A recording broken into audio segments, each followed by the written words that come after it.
a warning?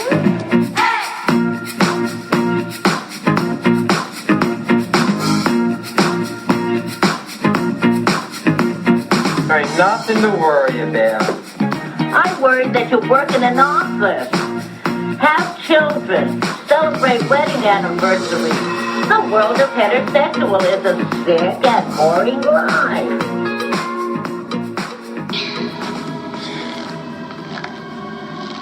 Do not be afraid.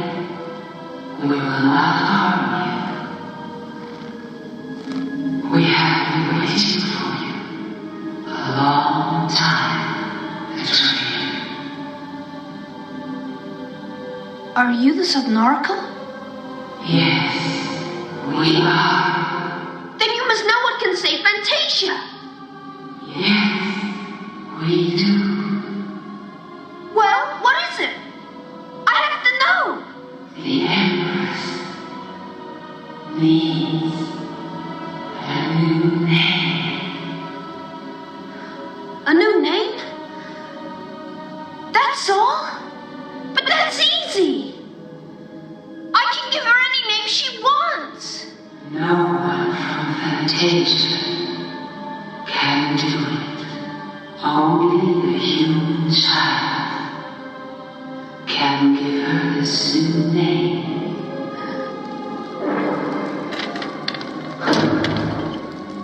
A human child? Where can I find one? You can only find one beyond the boundaries of Fantasia.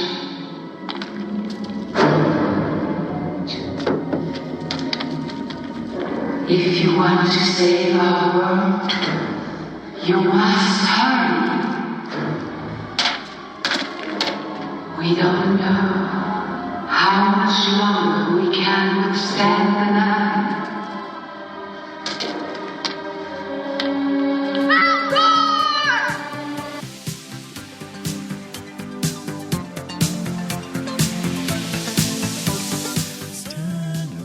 Listeners, welcome back to the show. Welcome back to the show. It's been a little while since we've done this. I mean, since we've been in the recording We had a studio. little break. Yes, we did have a little break. But we're back.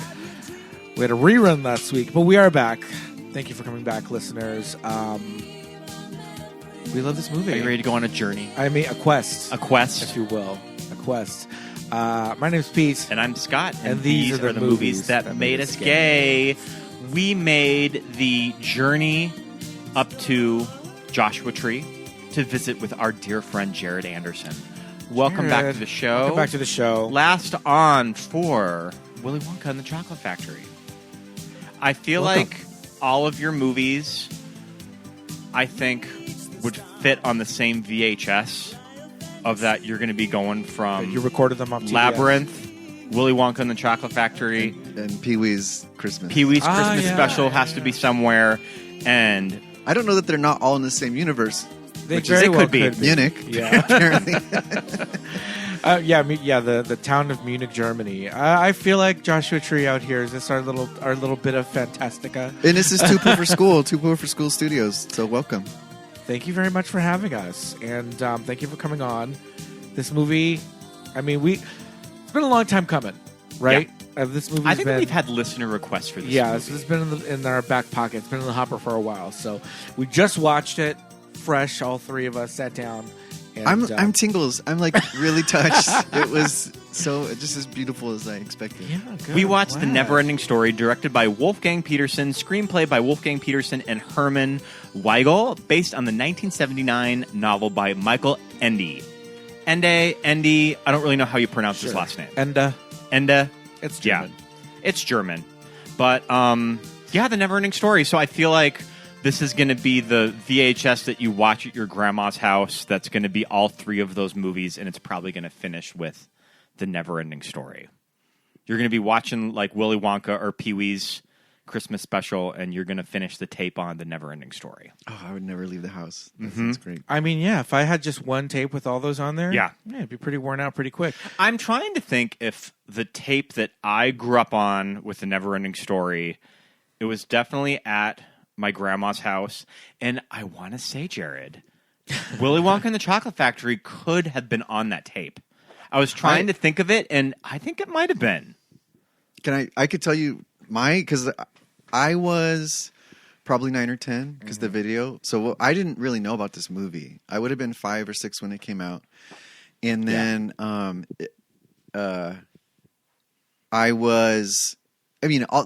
all these movies speak to childhood trauma as well. Right. And or they've created childhood trauma. Yeah, and A little bit of both. I had lost a parent already by around this age, and so I went to school, and it was a rainy day, and I didn't know about this movie, and I was just having a really hard time. I was literally being chased home by bullies, 3 bullies. So they put this video in, and he's at school, and it's rainy, like we were at school. And I think wait a minute, you watched it at school? This is the first time I saw or had heard of this movie. I didn't know about it. And I go to school having a terrible, rough time as a child, and all of a sudden, I think I fully dissociated into this movie. I remember, as a child, you come out of a movie because we're little sponges or whatever. Right. And I was like, oh my God, what happened? Was that real? It just felt amazing. Is this a documentary?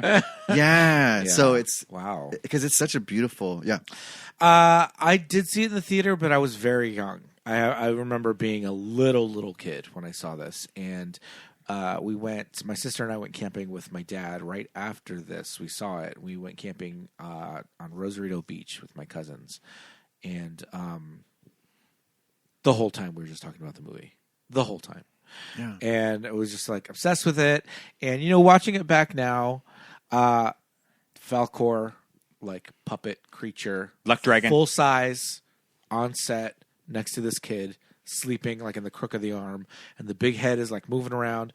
And all right, maybe the lip movements don't exactly match like what he's saying. But like as a kid, it's like, yes, this big giant dog with pink scales is talking. Yeah, her like expressive face is sort of giving Chanel. It's like, she's the eye.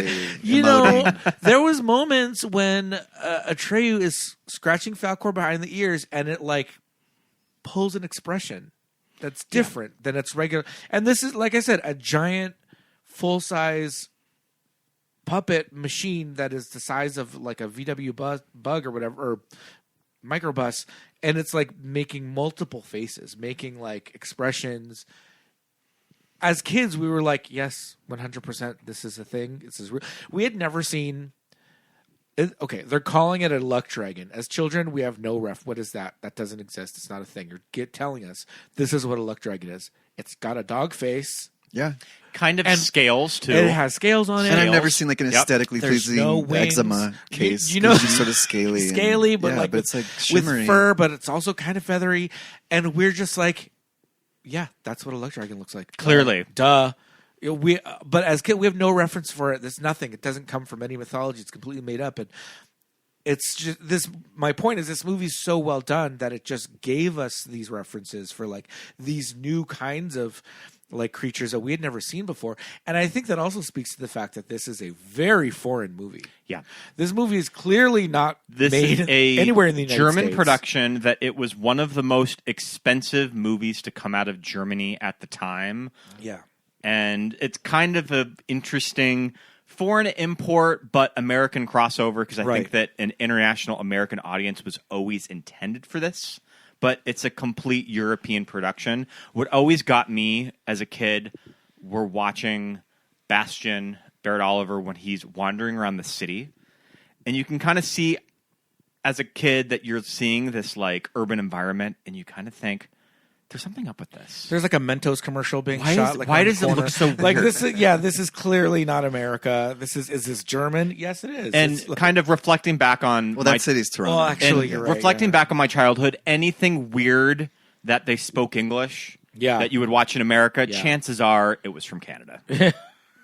Right. Because it's a city and it's recognizable, but it's also clearly not. Yeah, international production. Even as kids, we knew that's not New York. That's not Metropolis. We're just like, this is weird, but we love it. Mm-hmm. Well, I knew I could. You guys tricked me again into this gotcha journalism. That it's basically the same production as Willy Wonka and the Chocolate Factory. Filmed in Munich. Oompa Loompa actor.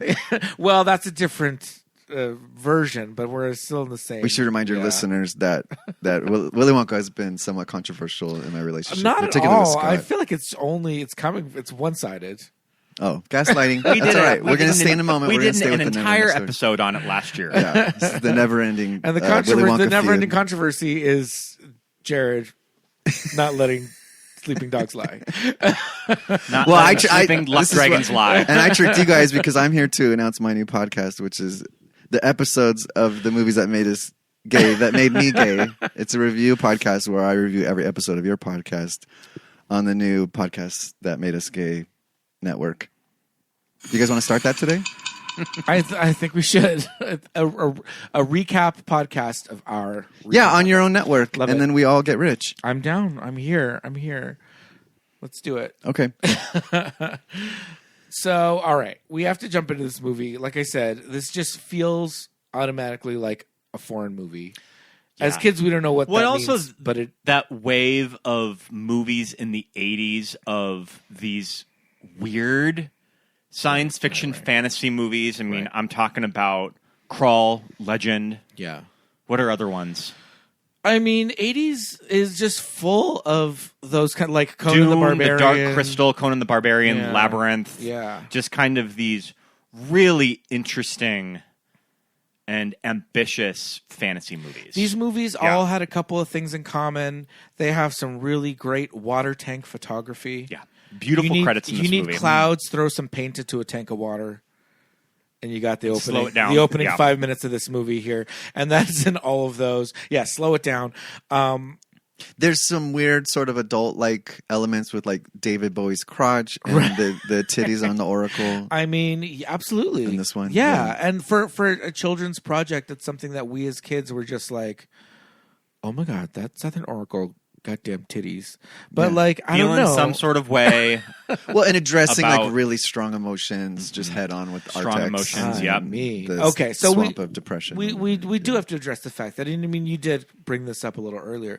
This, I feel like a lot of people of a certain generation have this movie to not blame, but I mean, a lot of people feel like there is a little bit of generational trauma there watching this horse just like lose the will to Yeah, live. and old sing Wolfgang and- Peterson knew not to handle his children audience with kit gloves too. Which I'm a developmental expert. It's good to let kids just deal with Yeah. like, Yeah. the fact that shit happens and stuff's real, and this movie does not shy away from that. Yeah. And a lot of these movies of this era that we're talking about, these 80s fantasy movies, a lot of them do have these a little bit of like darker themes, themes that we wouldn't see today in a modern. It wouldn't be Kid made like movie. this anymore. Yeah. Yeah. Yeah, there's a dead parent, there's bullying, same things that like Willy Wonka and most Disney movies have. So Yeah. Yeah. And there's something about this movie. Patrons will know that we have done a watch of this commentary track for this movie where we just spoke about it as we're watching it. This is a little bit different. I'm going to go into a review here, but we talked about on the commentary track that there's just like a melancholy like quality about this movie just the whole way through. There's just something sad. There's just something a little. It's kind of a bummer. It's a little bit of a bummer, but it's also okay that it was that thing, like you're saying, like for me as a kid, I'm watching it and I'm like, I feel sad when I watch this movie. The soundtrack, the score, And it makes me, it brings out these emotions, whether I like it or not. But as I'm watching it, I'm like, it's okay. I still want to watch the movie again. yeah. I still want to come back to it. I still want to feel these sad emotions or make myself go to this sad place because at the end of it, it's really fun. At the end of it, we're riding the luck dragon and we're saving Fantasia and, living. I mean, the plot of the movie is just, we're brought into it at the end. Like, as much as Bastian is, part of our Atreyu's story, like we're part of his and all that. And so it's like, there's something that filmmakers don't allow kids to go to these places anymore. right. Yeah.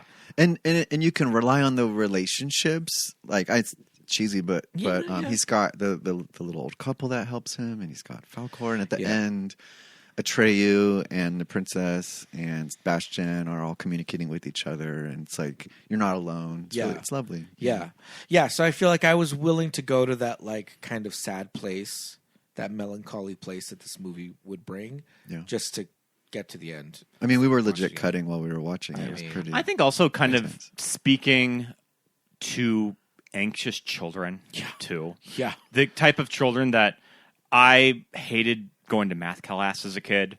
And when you see Bastian skip out on math class, She's like, a test. I'm out. I'm Peace. out. I also hated math as a child. So I would be joining him in the creepy school attic, Drawing unicorns. drawing unicorns and reading this book. I was at Del Taco smoking at the age of 10. I was going to say in the fourth grade.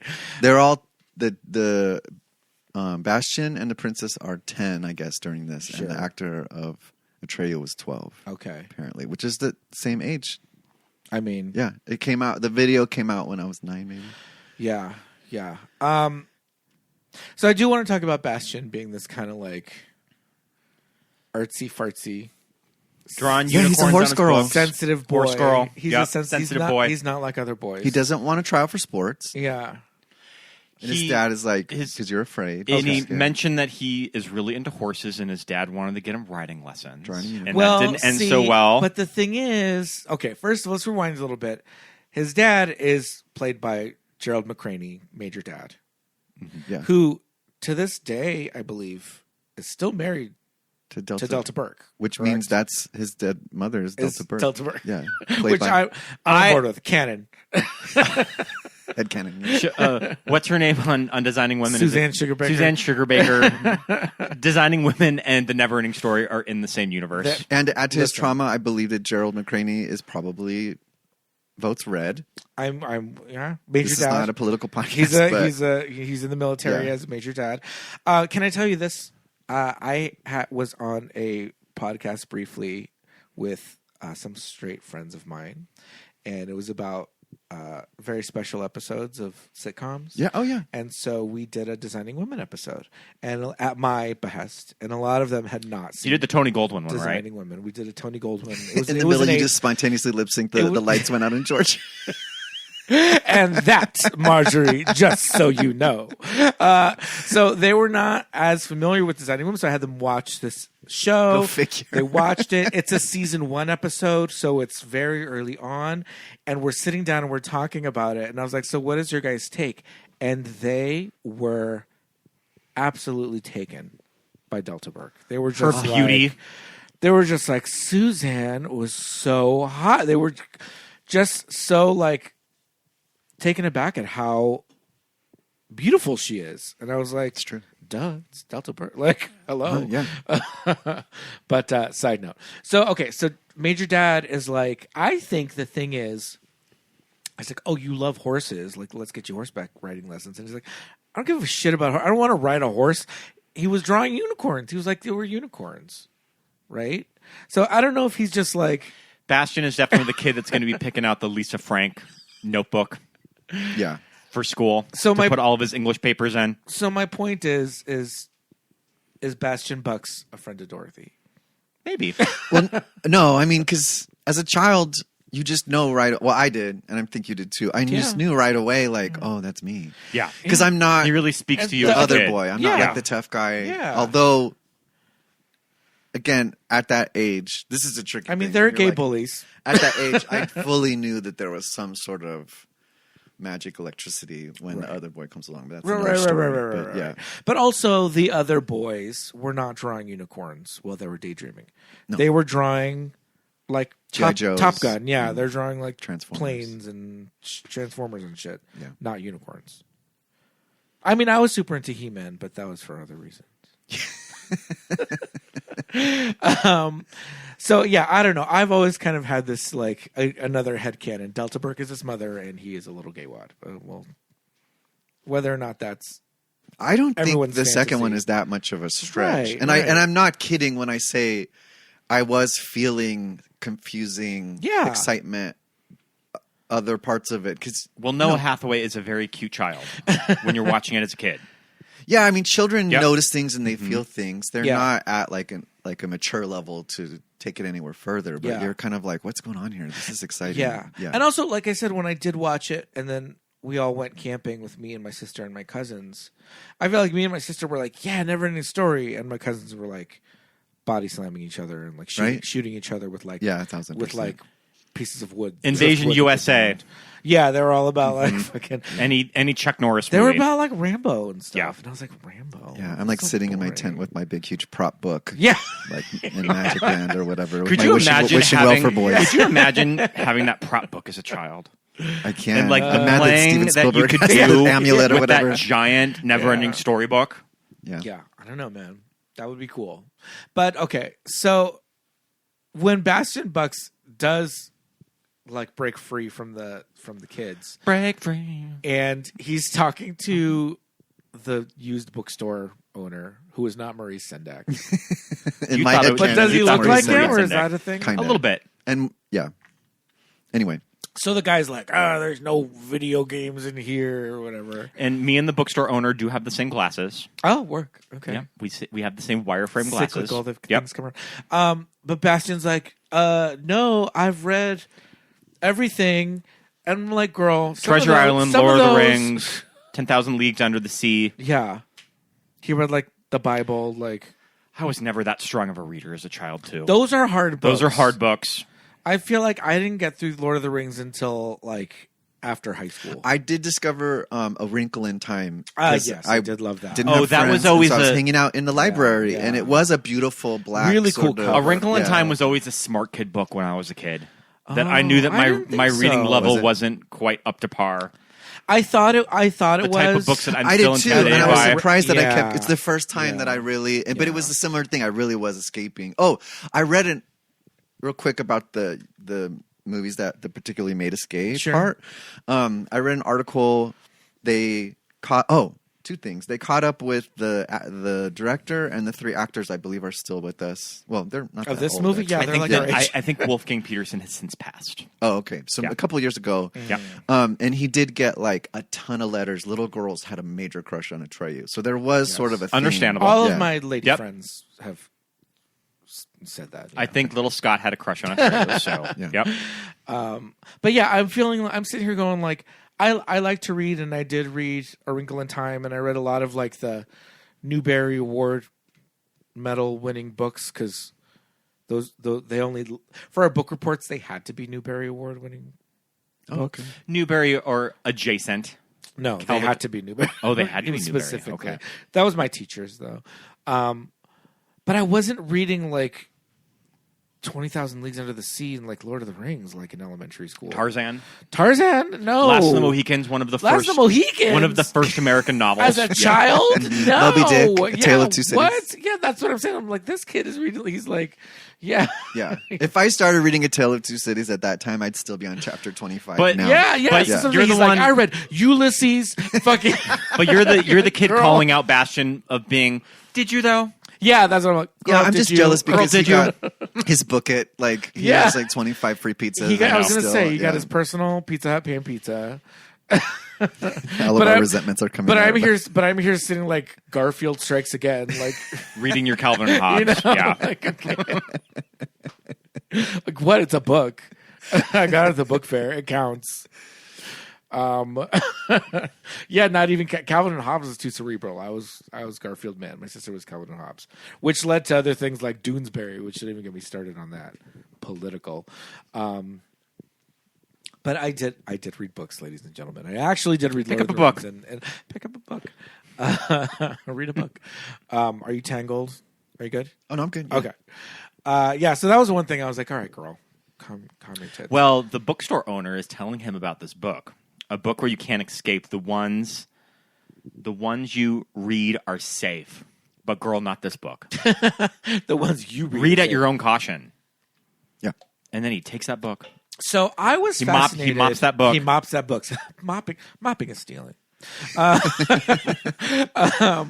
was always fascinated by this school situation because I did go to private school, and I think I've talked about this before. In Southern California, we get to choose we get to choose our schools that are. We get to choose our schools. Oh my God. Are you guys getting political action about school vouchers? charter schools. No.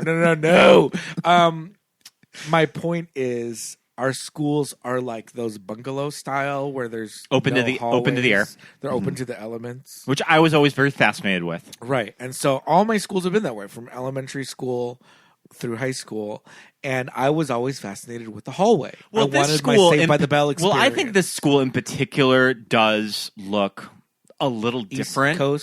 East Coast, and then it makes sense when you find out that a majority of it was either shot in Munich or Toronto. I don't know what the school scenes are, but this definitely does not look like an American school. Yeah. But I was always like, if this was kind of the situation, I like that, like, the key to the attic, like the little lockbox was broken already. And like he knew it. Like Bastian's had some like, I'm going to say I'm sick or I'm going to do whatever and then just spend the day in this attic. He already knew that the key was there. This school attic, that there's skeletons hanging. I hope that there's like there's like a piece of the True Cross. Like I'm pretty sure that there is like, feudal Japanese armor. Yeah, in this attic. There's like an Egyptian obelisk, like a full mummy. A lot of taxidermy. Yeah, a wolf head. Why?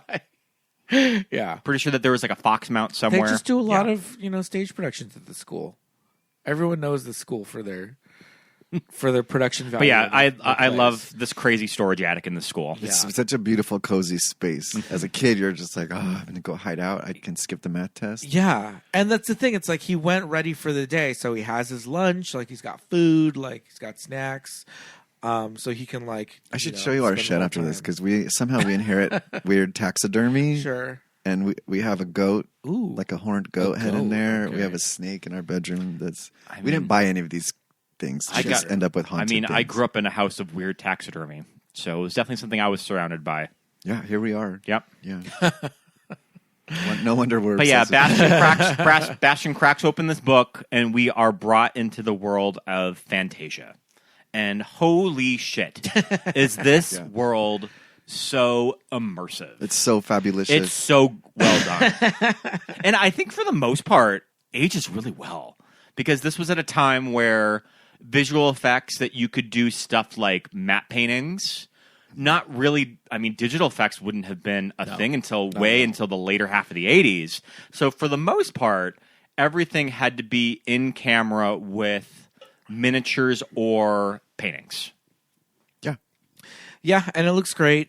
We love it. Some of the costumes, some of the full size costumes, the Rockbiter.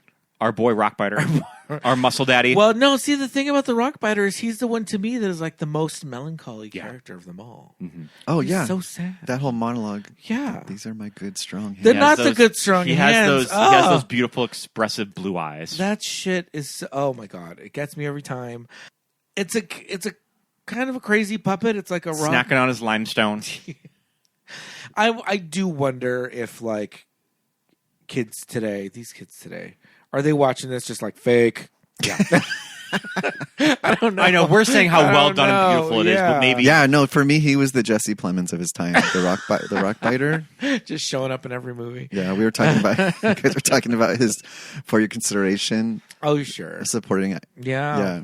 For that role, supporting act. I want to see his giant billboard on the Sunset Strip. 1,000 FYC. Yeah, Rockbiter. Oh my God. Yeah, we got to vote for him for best supporting actor. Oh my God. I did always think as a kid that the little guy with the top hat who rides the snail. Oh, here we go. His name is Teeny Weeny. Teeny Weeny. What is that? His name is Teeny Weeny. I used to love Nighthawk. Nighthawk is the bat guy. Nighthawk with his bat. Who also rides a bat. Yeah. Mm-hmm. Yeah. But the little bat comes in upside down in the little... It's kind of funny. The little window, so the little bat head coming in upside down. Love it. But Teeny Weenie's voice is clearly dubbed, right? Yeah. It is like this voice is not coming out of this man's head. What's the story? It was too thick of an accent, or they were literally... It can't be in German because... The Nighthawk guy, you can see he's speaking English. His lips match them. But the Oompa Loompa doesn't look... It looks a little... Right. So I don't know. I mean, played by prolific... Is it Deep Roy? Actor Deep Roy. Yeah. So who's been in a lot of stuff. I don't know if it's a thing where... Because it's a foreign production, they did the like... Italian giallo horror thing where they're just like, everybody just read your lines in your own language, and we're just going to dub it into English. Or maybe with which they did in the Italian horror or maybe with movies some of them they 60s and read 70s. lines in German and then they would do them in English. I don't can't know. remember, Scott. What was the one film that Deep Roy's in, that bastardized film that I can't remember which one it is? Charlie and the Chocolate Factory. Oh, that one, the new one? What about it? Sorry, I'm weaponizing the podcast. At any rate, Oh, they are going to redo this. The rights. We were talking about how the rights got caught up, and they said they're never going to make it. For It just NeverEnding Story? EW. I literally think yesterday. interesting. Oh, did that just come out? Because I know that the author There's a bidding was, war right now to the remake author it. was very unhappy with this adaptation. He was involved in some of the pre-production of the script, and then I think that they ended up doing more rewrites, Which is exactly what And happened with he the was original Willy Wonka. very Okay. unhappy with Roald it, Dahl. and it So- kind of tied it up. So in hear me out. other adaptations. Hear me out here. The NeverEnding Story, this book, right? The way they incorporated it into the movie is that the book exists, and he's reading this book, and it's like, and now this little boy is like part of this story, right? So now, if they do some sort Would of, they use the movie? does the movie exist? That would be Oh, interesting. that would be so Is the cool. That would be little boy interesting. That would obsessed be an with this interesting movie, pass at it. gets the book somehow. I don't know. I feel like they need to include it because it's so part. It's just like it's like a Bjork video now. It's like a Yeah. it's like a Michelle Gondry. That's a like, good idea. Since cyclical- this is an academic podcast, Yes. that Did what's I that just have a called? That genius device, joke? that plot device, Right. was invented in Don Quixote.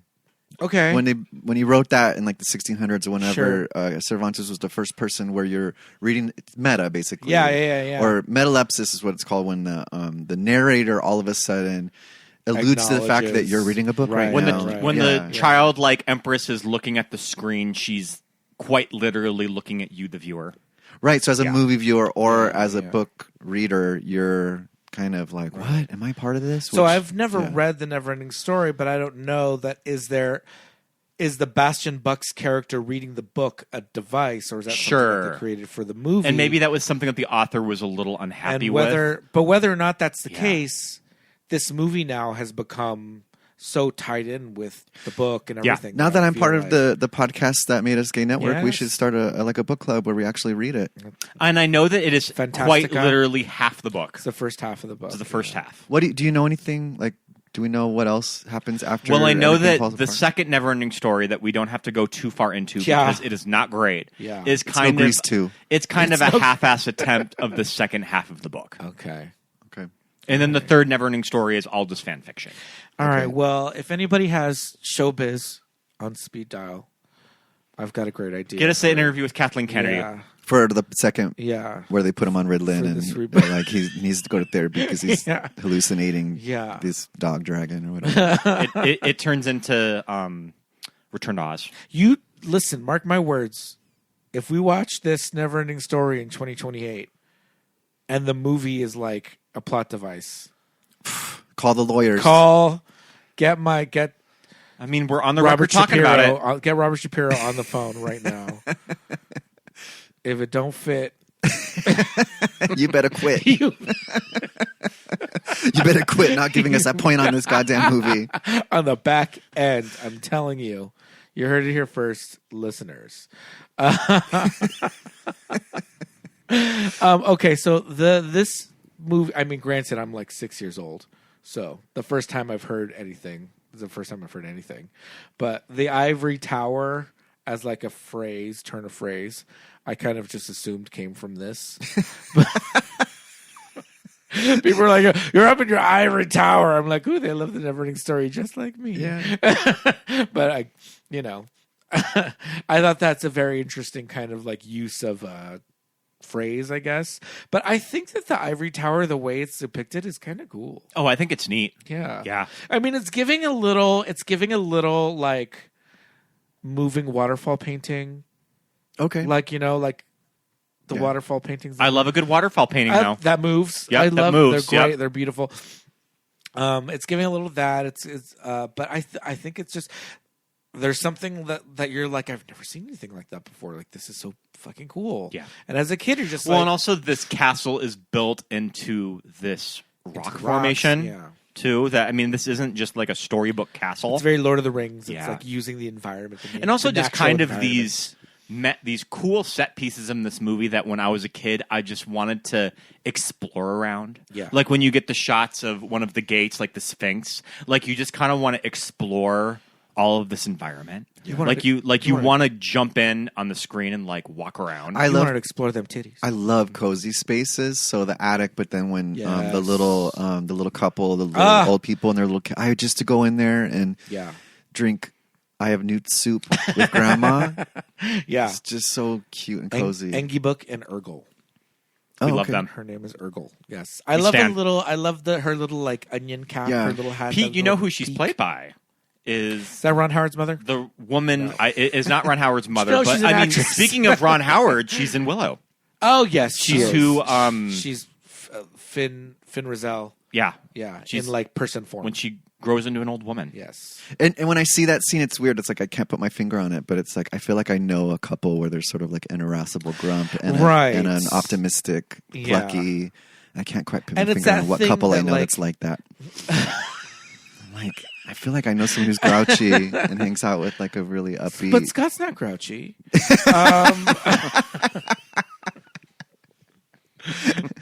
Oh, there it is. All right, well, we'll get to them later, but Sure. we should probably go back to the Ivory Tower. Uh-huh. So, I mean, this scene is famous for cinematic Easter eggs where these kooky little groups that you're seeing that are waiting for the news of this childlike empress, she's going to make a statement or something. Some shit is about to go down. Yeah. And in this scene, All we the see citizens. little citizens. These It's literally the Star Wars cantina. kooky little Yeah. citizens. It's the Star Wars Yeah. cantina. There's the mouse girl. There's like the horse boy. There's also kind of like a Susie Sue character. We don't really get a good shot of her, though. She's one of the ones with like multiple faces. She looks like the Missing Persons album cover. okay. But Missing persons like Dale Bozio. Like, Yeah. Nobody walks in L.A. Yeah. Okay. But in this scene, you sort Love of it. see these as close as they could get to not a copyright of Mickey Mouse, the Ewoks, Yeah. E.T. Favorite famous cinematic Easter I eggs. had never noticed those. I'd always heard about it, probably just from IMDb trivia, Oh, and I sure. never really thought that they were real. But then when you go and pause that scene, you can kind of see as close as they could get to it not being a copyright. Like the Mickey Mouse silhouette isn't quite Mickey Mouse. Some of them kind of look like they just threw an action figure or two Yeah. in there. Like Who is it? There's supposed to be Chewbacca. The And C-3PO. C-3PO, yeah. And, But Okay. then there's like Ewoks, but I was like, those could just be like small people or like Weebles or something. So it kind of leads you They're to all in believe. silhouettes. Well, and it leads you to Matt believe that. John B. And it leads you to believe that Fantasia is just the world of imagination, Well, where see- kind of any cinematic characters can just sort of exist in too. You That's know, probably the idea. Of But it. I don't want it to get to that Space Jam 2 Multiverse. Where it Girl. doesn't Roger Rabbit. It doesn't, I get, think too, all it this doesn't IP. get too out of hand. See, no, I feel like Roger Rabbit did it in a way that was fun, but not knocked you over the head. Where Well, Ready Player yeah. One was just like reference. Without this scene, we wouldn't have Girl. Smash Brothers. oh, also that. But I mean, this movie does it subtly. Like, it doesn't beat you over the head with it. You Sure. have to see it in multiple rewatches, and probably back in the 80s, that was not even talked about because people didn't even notice. right, or your Yeah. VCR, you Yeah. pause it and be like jumping all over town. So, yeah, these kinds of like deep dives and like pausing and frame by frame and all that shit wasn't possible back then. You could do it, but it was like everything looked like crap. But yeah, all the other creatures that we do see on screen are pretty cool too. They're pretty successful. Like these like giant head. It's a little Lewis I Carroll. love those. I Yeah. can. That's about my age right now. I feel like when I wake up in the morning, just like Those big stone heads. like a crusty piece of stone. Sure. Okay. Yeah, I feel like I'm right there with you. But yeah, they're very like Lewis Carroll kind of, whimsical like creatures that are thrown in there, and then this like spokesman for the childlike empress. Sam Jackson. It is not Sam Jackson. Sam Jackson with the pointy head. It is not Sam Jackson. He was friends with Bill Cosby. He was, I think, because he's on the Cosby Show. Okay. And he's in a movie with Bill Cosby. Ghost Dad? Yeah. Is it Ghost? I don't know. I don't Ghost know. Dad? I don't know. Okay. Yeah. But yeah, he's got like this fin. He's very like, I don't know, like. So Yeah, sea he's serving creature. bald and beautiful. He- beautiful. Sam Jackson tells us about the childlike empress has this linked illness from the nothing. Yeah, he said, I don't want to see any mother effing nothings on this plane. You better name this bitch. He doesn't want to see any motherfucking H&M on this runway for and no nothings. For a black man to have this white laid beard, I feel like maybe the texture was a little off. But Some you know, Dumbledore it's, shit. yeah. And They this didn't is get the when, right hairstyles. and this is when we get into sort of the hero narrative of this warrior who can protect everybody in Fantasia against the nothing. And like Princess Leia, he is their only hope. And like Princess Leia, a minor. Mm-hmm. Well, I think she's supposed to be 19 actually, so she's of age. But everyone's pretty gooped and gagged when little Atreyu walks up and he's a well, child. this is one of those things that like I've just watched this movie so many times that I'm just like, yeah, obviously Atreyu's a boy, but it's like the first time you watch it, there's that thing of like, who's our? It's kind of like Yoda, right? Like, this mighty warrior that we're looking for, and then walks in this tiny person, and you're like, get the fuck out of here. It's hero's journey, too. It's Yeah. a Hobbit situation. Right, absolutely. Because then you're Chosen one. It's that much harder that this vulnerable Right. person is going to be the hero. right, as opposed to Arnold Schwarzenegger, Conan the Barbarian. Okay, I love it. And when Atreyu walks up, he's told he must go alone and leave all of his weapons behind. Atreyu of the Plains people. Actors half Native American. Okay, good. I was going to say, is Noah Hathaway First have any Nations. sort of? I think he had to go to a few tanning sessions before filming. You're saying he's a little bit more pale on Battlestar Galactica? Yeah. But I think that Noah Hathaway is doing a really great job in this movie because there's nothing annoying about his performance. And sometimes when you revisit some of these movies and some of the performances in this movie, I won't give Barret Oliver too hard of a time. He's a little kid. That I mean, they're little kid actors, so they can I go. thought he was great. They can go sort of like. You thought Bastian was big. a little... Big, but I think that occasionally in the screaming scenes, I'm like, I think that Noah Hathaway is doing some solid work. Do you remember when we went on a YouTube deep dive of Noah Hathaway now? Yes. Because him and his girlfriend just kind of work the Comic-Con circuit. And they're this cool, older alternative couple that are covered in tattoos.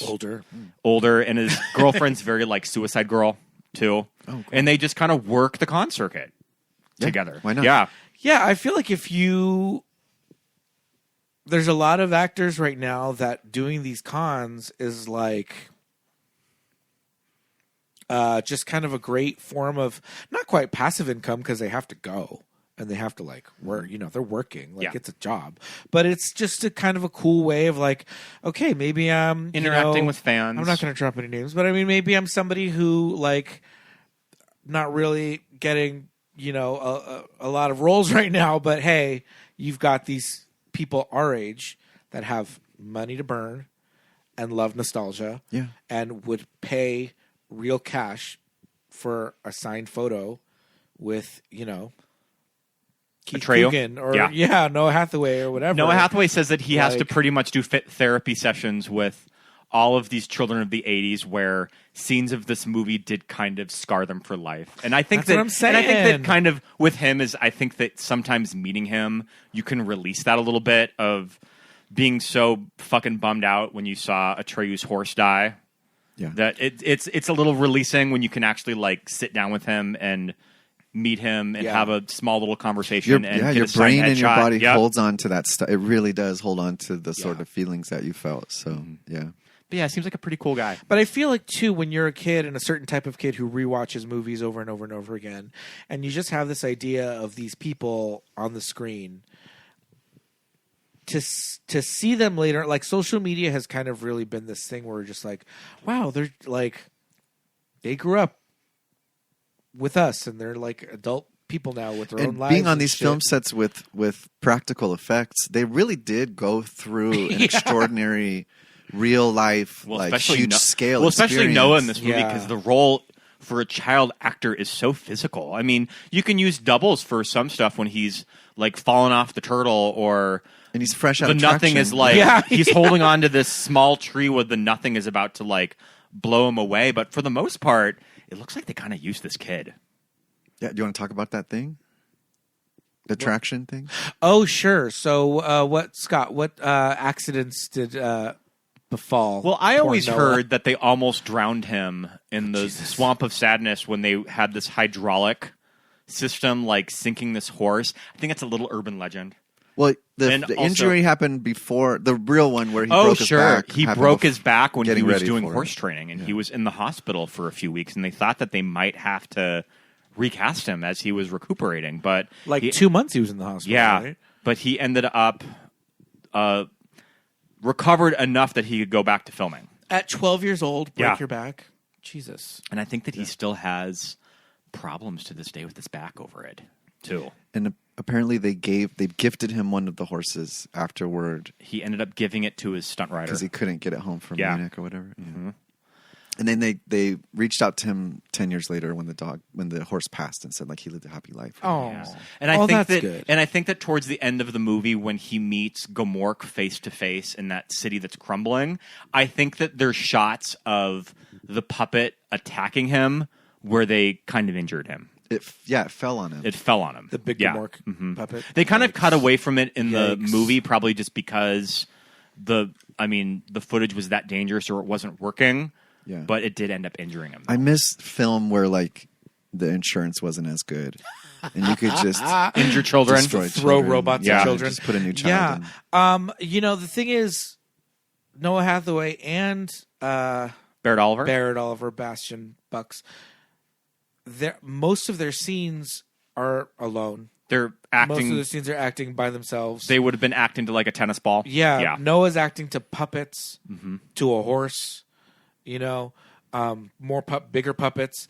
I even think with the two little gnome people, There's some optical effects. well, there's some forced Yeah. perspective and Yeah. optical stuff to make them look smaller. So I think he might not even be with them in those scenes. So it's like that's so difficult. those scenes. on its Those own. scenes when they're standing by the telescope are really well done. though. Super successful. It's very successful. He's in this when that little man, Engi Book or whatever, he's in the little basket. The basket's like slowly going up this ramp, and Atreyu just like walks, and just jumps over, and he's like right there. That shit's so I'm cool. like, that's so great. I love that. But it sells that like he's a little dude and he has to get in the basket, and Atreyu's just like, here I am. I walked.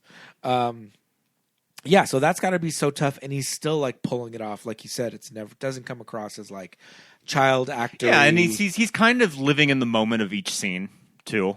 Yeah. Okay, but when he starts to go off on this damn quest, All this B-roll of There's- this kid riding the horse. there's a lot of that. There's a lot of setup with Bastian in the real world, and Major Dad making this like orange Julius with like raw eggs and like orange juice and drinking it before our very eyes. He makes it all in camera. What is that about? So there's a decent amount of setup there, but it just feels like Atreyu gets on this horse. There's a montage to the Limahl song, and then all of a sudden, that horse is sinking. Yeah. And I'm like, damn, this happened We get so to fast. the Swamp of Sadness earlier than you remember It's it. probably a good 35 minutes into the movie, but as you're watching it, you're just like, oh no. There's a little narration where they like say time passes basically. Like, Well, and he goes also here and there. we get the setup of Gomork, this creature of darkness that also begins his quest to find Atreyu on behalf of the Nothing. And there's a huge depression allegory there in that swamp of sadness, like literally. And Artax forgot to take his SSRI, and then he succumbs. Sorry, spoiler alert. No, I mean, here's the moment that we all are trying to get over still at Comic-Con. yeah. And there's the whole thing of like it's a swamp of sadness and like He's looking for Marla in the Shell Mountains. Morla. Morla, Yeah. yeah. Morla the Great. But okay, so like More like Gibb. Morla Gibbs. He's looking for Marla Gibb. Artax succumbs to his sadness, But then Atreyu is like crying because Artax died, but he doesn't sink. But also Atreyu is smaller and has opposable thumbs. I wonder if, like, you know what I mean? Easier Because he for can him to grab climb onto out. stuff. Yeah. whereas Well, a also, horse, is what's a the horse gonna swamp do? of sadness kind of torturing this child? I think he's saying, like, Too. Artax, don't get so sad that you sink. Right. Aren't they suggesting there's something maybe magical about the sad element of the swamp? I don't know. Am I reading too far into it? No. This kid still has the shred of hope that's getting him through. I also feel like as a kid, I felt like Bog of the Swamp of I was thinking the same the Swamp thing. of Sadness, the Bog of Eternal Stench. I'm like, I'm gonna be coming in my life, in my journeys. I'm gonna have to watch out for these places. I Is need there to a get some correlate to that in good shoes? in the Wizard of Oz? Maybe the forest that The that, poppies. The field of poppies. I was thinking the poppies, Yeah. but I don't. The poppies is different. They walk through something similar in Lord of the Rings too, Okay. there's a bog. with the soldiers in the a water. bog, yeah. Oh yeah. Those like spirits, kind of like Yeah. Ursula's little garden of souls. Ooh, yeah. yes. Yeah, I like all of these kind of like. And I felt the Themes. legit feelings today as we were watching it. I really was like, all right, Jared, you can handle the sadness. Don't sink. But and also, like I'm saying, this score, there's a very melancholy quality to the music that's The accompanies. performance of that little boy is really Yeah, it's so special. When It's he's really screaming lovely. at Artax not to lose Yeah. hope. And I'm just feeling like, okay, they had to train this horse. You're going to be They on had an elevator. multiple horses. You're going to be on an that couldn't elevator move. that were sinking into this mud, and your natural instinct as a living creature is to run away, and we're going to train you not to run away. And now we have an actor child pulling at your like bit and screaming in your face to move. to move. Yeah. Stay there, horse. So I mean, I like, would imagine that this scene probably took them a long time to film. And they were probably saying, we got to hurry up because PETA is on the way. Yeah, to get I these think they three did a They horses. lot had to, and they also had to fill up a water tank of mud they all get the him in there. mud. Yeah, and create. Maybe this they used the entire horses that set. jump off that platform from that other movie where the little sure. girl. Wild Wild Hearts Can't Be Broken. Other horse abuse movies. Yeah. Yeah. All I'm saying is that seemed very traumatizing for the horse as well. Mm-hmm. So I feel like Yeah, I'm okay. Are you okay even right now? I'm I all feel right. like I'm okay. all right. I have allergies. Good. But other than that, Just remember we could call a safe word. Yeah. This podcast gets too intense. no, I know. So this is kind of where we first meet Falkor. Well, also, I mean, we should probably mention Marla Marla? Gibbs. Yeah. Oh yeah, Marla Gibbs as Turtle. I mean, that's also very. I mean, Pete, you can probably talk about this. It's What? just kind of the idea of a turtle as this kind of. Oh sure. I mean, Well, to me, there's another little like Jared's mental health corner about this whole thing. yeah. that I can- mean, you always see you can- turtles. you can you edit always, it out. You always see turtles and stuff like this too. Well, What turtles is your- notoriously age. And also, Live 200 years and also or like whatever, yeah. the world built on or like on the back of a turtle too. So, that's like- something you see a lot. My quick little like concept beside these stories of like, hey kids, you can do anything, you got to be brave and be yourself. This has these weird themes of the nothing, and so first of all, I'm a specialist with like deep trauma and dissociation. So like, a lot of times people as they start to like deal with some stuff, some trauma that's trapped, there's these nuances of dissociation, and people will start to, once they notice themselves dissociate, they'll have this sense of like a nothing. Like people will, even if they haven't referenced this movie, they'll say like, right now my brain went kind of blank, but it's like a conspicuous nothing. Yeah. And the characters in this movie throughout will reference the nothing is everywhere, and they'll say something like, it's a something. Right. It's this weird kind of abstract thing. And yet there are some real things in real life that humans do to survive. And he speaks in we. And only, like, you don't hear we in any narratives except when the queen is speaking. She Sure. speaks in the royal we. Right. And in AA. The AA manual is written, we were this and that, and we came together and worked on this shit. So, and he says he's allergic to youth as well.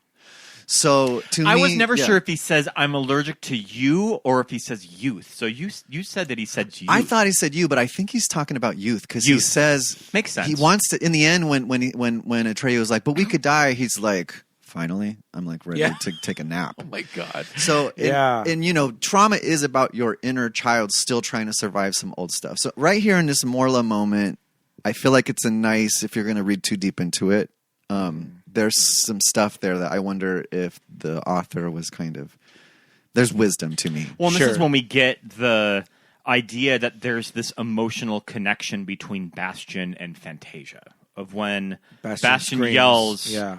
little Noah Hathaway, and the tree can hear it, Yeah. too. Yeah. And Morla could hear it. Yeah. I always found the depiction of the nothing in this movie as a kid. You know, you're a kid. You don't. Your brain is not formed yet, so you just question things or what's going on.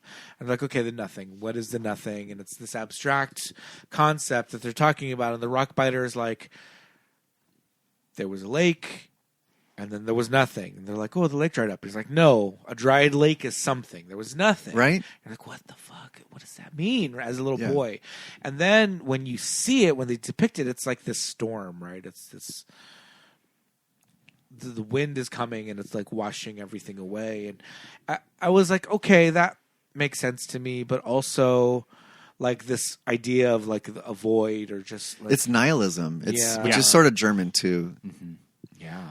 But yeah, just that I thought that these are very like really high concept ideas for a children's That never talks movie. down to kids as it's explaining any of it, too. Yeah. Yeah. And Well, the kids- idea When you go through puberty, your brain prunes out all this stuff. Kids really are spongy, and I think kids are kind of like, you could call them psychic or some woo woo stuff. Yeah. But the, kids really are like animals. They can sort of sense things that maybe Yeah. adults have forgotten. Okay. I like that. This whole while right now, while we're like pontificating and get kind of shitty and academic, I'm looking at your T-shirt about like we have to give the princess a name. Do you want to tell your listeners about this amazing shirt? Yeah. I'm just Pete, what are you wearing? I'm just wearing a Princess Diana T-shirt. We can post some pictures. But of like it. in a East LA swap meet. Yeah, kind of way. Yeah. It just seems so right for this movie. So Anyway. I'm sure that Princess Diana loved this movie. I'm sure she did. I'm sure she did. I was gonna wait until a little bit later, but are you all familiar with the amazing Evanescence song called "Bring Me to Life"? Of course. What is this? So I read somewhere that there's some weird, like, wake me up and wake me up. Who's the lead singer of Amy- Evanescence? Amy Lee. Amy Lee. Yeah. Yeah. So it's not everything, but when she says, wake me up, I can't wake up me up inside, save me, call my name and save me from the dark, save me from the nothing. From the nothing. Is it about the NeverEnding Story? No. The whole time she keeps saying, call my name and save me from the dark, save me from the nothing I've become. So I don't know if that's I love that, though. from here or if it's just a coincidence. I'm making it canon. Yeah. It's rumored that that's what Princess Diana said to Dodi Fayed before she got in the car. Say my name. Yeah, wake me up. I'm going to take a little nap, Dodie. Wake me up. Oh, my gosh. Did you watch the last season of The Crown? Or the second to last season of The Crown? Where was the good Dodie stuff? It was the first half of the last season. Okay. I haven't gotten there. Oh, it's pretty good. We didn't go to Harrods to see the Diana and Dodie statue / water fountain. Oh, really? I didn't know about that. Yeah. Because his family owns the Harrods Oh, department okay. store. Yeah. So Moira says to go see the Southern Oracle, and that's all that she kind of leaves him, too, before he gets picked up by this luck dragon before this wolf almost eats him. Right. Okay, so Falkor. Love Falkor. Love Falkor. we used to cat sit for a big white cat named Falkor. I'm sure that many white pets have been named after Falkor the luck dragon. Yeah. Does he use his ears to fly? Kind of. Is he flapping his ears? You kind of see him flap. I kind of see the ears flapping. Yeah, I don't know whose decision it was to go with this design. Because I know that But I in the love it. book it is very different, and that's one of the things dragon. that the author did not like. Is that he didn't like that the luck dragon was too dog-like. Which He hated fuck that. off. Yeah. You know that when someone's not a dog person, it's a red flag right away. But there's something to be said for like a classic like British dragon. But I don't think this is cool too. I Yeah, think this is is an just American dragon. It's cute. I think that there's more of German and there's more of an emotional connection to something that looks like a dog. Too. Right? That Yeah, when yeah. they It's were- a friend. when they were doing obviously. this design, it's a little more like friendly, and you can kind of forge a connection with them a little Why easier. was there that photo of like people kept that rumor that the head is like in a garage somewhere, like on a farm, and It's there's like on a photo a- that they kept showing. It's on the lot where they filmed this movie in Munich. No, but he's talking about something else. Oh, Well, no, I don't know if it's the same one because there's also in. I thought you were talking apparently about- there's a theme park where you can go. And yeah, it's That's in Germany. it's the movie studio where they shot this. The photo I'm talking about probably showed up on Reddit and made its way to Instagram. It's like someone bought it. Maybe they had several versions of it, and someone. Are you bringing it up? Yeah. It's troubling. I don't really love it because it doesn't look right. I always it just looks thought like that someone, it was from the little experience that you can do where you can ride the luck dragon. I think at the maybe studio. someone just like made their own, and it looks almost like it, but it also looks wrong. What is that? Let's see. Falkor in the garage. Yeah, what do you Is that think? it? Does that, or maybe that's the thing that Scott's. It's not. Scott. The one you're talking about, I think, is actually This like is too staged where big. you can go sit Yeah. on it and take Yeah. a picture. Yeah, it's very like ET Universal Studios. Like you sit on it, Yeah. and there's a big green screen. This behind theme Okay. park also, when you look on YouTube, they did a sort of a riverboat ride of the NeverEnding Story that you could at one time go to at this movie studio. I don't know if it's there anymore, but Oh, the okay. complete video is on YouTube if you wanted to look it up. All right. Maybe we'll watch it. Yeah, maybe they replaced it with a Jurassic Park ride or something. But yeah, this one with where Falkor's big head is in like a garage. I think that's something else. But we'll see. That's going to require a separate deep dive. But yeah. It's now it's been replaced by J.K. Rowling's magical wizarding rule of I hope not. exempting women, radical. Oh my goodness, Radical feminization. All right. This is where we meet. How do you pronounce this name? Engiebook Engiebook and Urgel. and Urgel. Love these two. Engelbert Humperdinck. I always recognize this actor. He was in American Werewolf in London. He's one of the townspeople at the beginning. He's also in. He's also in Dragon Slayer too. Which actors? What part of the movie are we in? The old people? Yeah, Yeah. the little gnome people. But good call on the coziness that you just kind of want To the winch. You want to go in there and hang out with them. 1,000. Yeah, Yep. that's my grandma right there. She's there, and you can't see it in the corner. The Price is Right is playing. We're about to Just watch on a little TV. Yeah, yeah. But it's Drew Carey, and we're just like, yeah. They're playing rummy and just like hanging out. Yeah, I like that he's a scientist, and she's like a magic woman. He says Yeah. something Like, where potions. Atreyu asks him if he's ever been to the Seven Oracle, and he's like, "Well, what do you think?" And I'm just like, "Well, you didn't really answer the question. Have you ever been to the Southern Oracle? Have you just looked at it through your little telescope?" Maybe he's just saying like, I'm alive, so no, Yeah, because like nobody's made it past this one. but he can just sort of survey everything from his little telescope area. Yeah, his telescope that's made of crystals. Mm-hmm. It's cool. Yeah, it's cool. Yeah. Okay, so did the big naked Southern Oracle You make have you to feel some you type have of to way? go through 2 gates to get to the Southern Oracle, and the big one that you have to cross is these big tittied sphinxes. Okay, so this was really the part that I think maybe not traumatized me as a child, but I think that It's intense, there's something yeah. about watching this scene as an anxious child that always just kind of sent me. Of watching Atreyu. Well, first you see like the night go up and get burned Yeah. up. So you're like, oh fuck. How is Atreyu going to do this? Yeah, Can he- because no and then- matter how strong you are, Yep. there's something that they can sense about your. Can you your somehow mental walk status around or this? whatever. Yeah. And I was always be like, can you just climb this mountain Go and go around. around? No, he's like, you have to pass the You have to pass, psychobel Yeah. before you through. can get through. But yeah, watching this as an anxious child, I was always on the edge of my seat watching this And you scene. don't know what's about to happen Yep. because they're standing there. Now that we've seen it a million times, we know what's going to happen. But like, Yeah. you're like, what is? Just walk through. Like, what's the problem? And the score is like blaring too.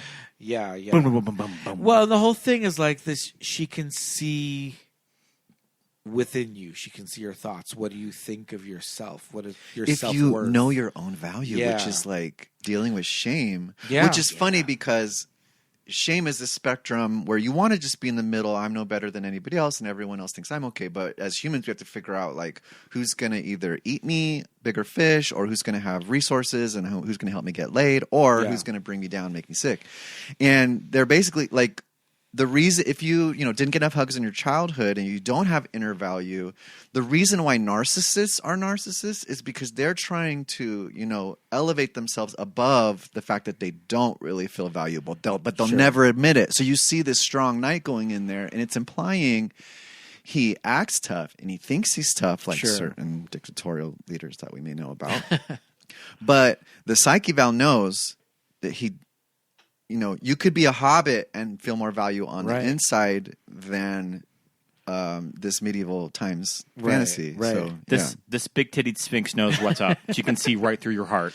I found out this week that so many people have those titty lamps the boob lamp that are on the Sphinx that there's like a market now for these. You can get things to cover it and make it look like something else, which is so funny that so many people have bought those hideous.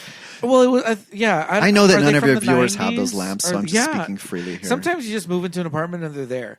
Are they from the 90s? I don't know when they're from, but listeners, if you're not familiar, they're just like circular light bulb covers, and there's like a screw like in the middle, and they do this like. And you're eating your cereal just going tune in Tokyo on my roof. It's they're everywhere. We all have them. Yeah. Thankfully, our new place doesn't have any of those. Our last place didn't either. I was quietly sitting in the back of my head going, are you talking shit about these lamps? And their house is like filled with them. That's Peter and Scott. That we picked out personally. Wake up first thing in the morning to the Oracle, right? We're all about apartment life. Any lighting, any of that stuff is built in. So none of that's our choice. So you can talk all you want about vertical blinds. I'm sitting here talking shit with a house full of dusty fucking taxidermy. Yeah, so I don't get offended at vertical blinds. They were not our choice. They came with the place. Where were we? So my thing is, she still shoots them. I do feel like the laser beams maybe should have come out the titties instead of the eyes. Oh my! In the remake, 1,000%, yeah. Or the Leisure Suit Larry PC version. Leisure Suit Larry. What is that? What do you mean? Leisure Suit. You're not familiar with Leisure Suit? You guys have references. I can't keep up.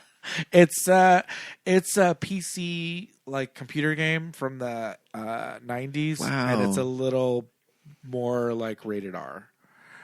Yeah. Okay. But you want like fembot style. Yeah. But my point being, she still shoots the laser beams at him. Yeah.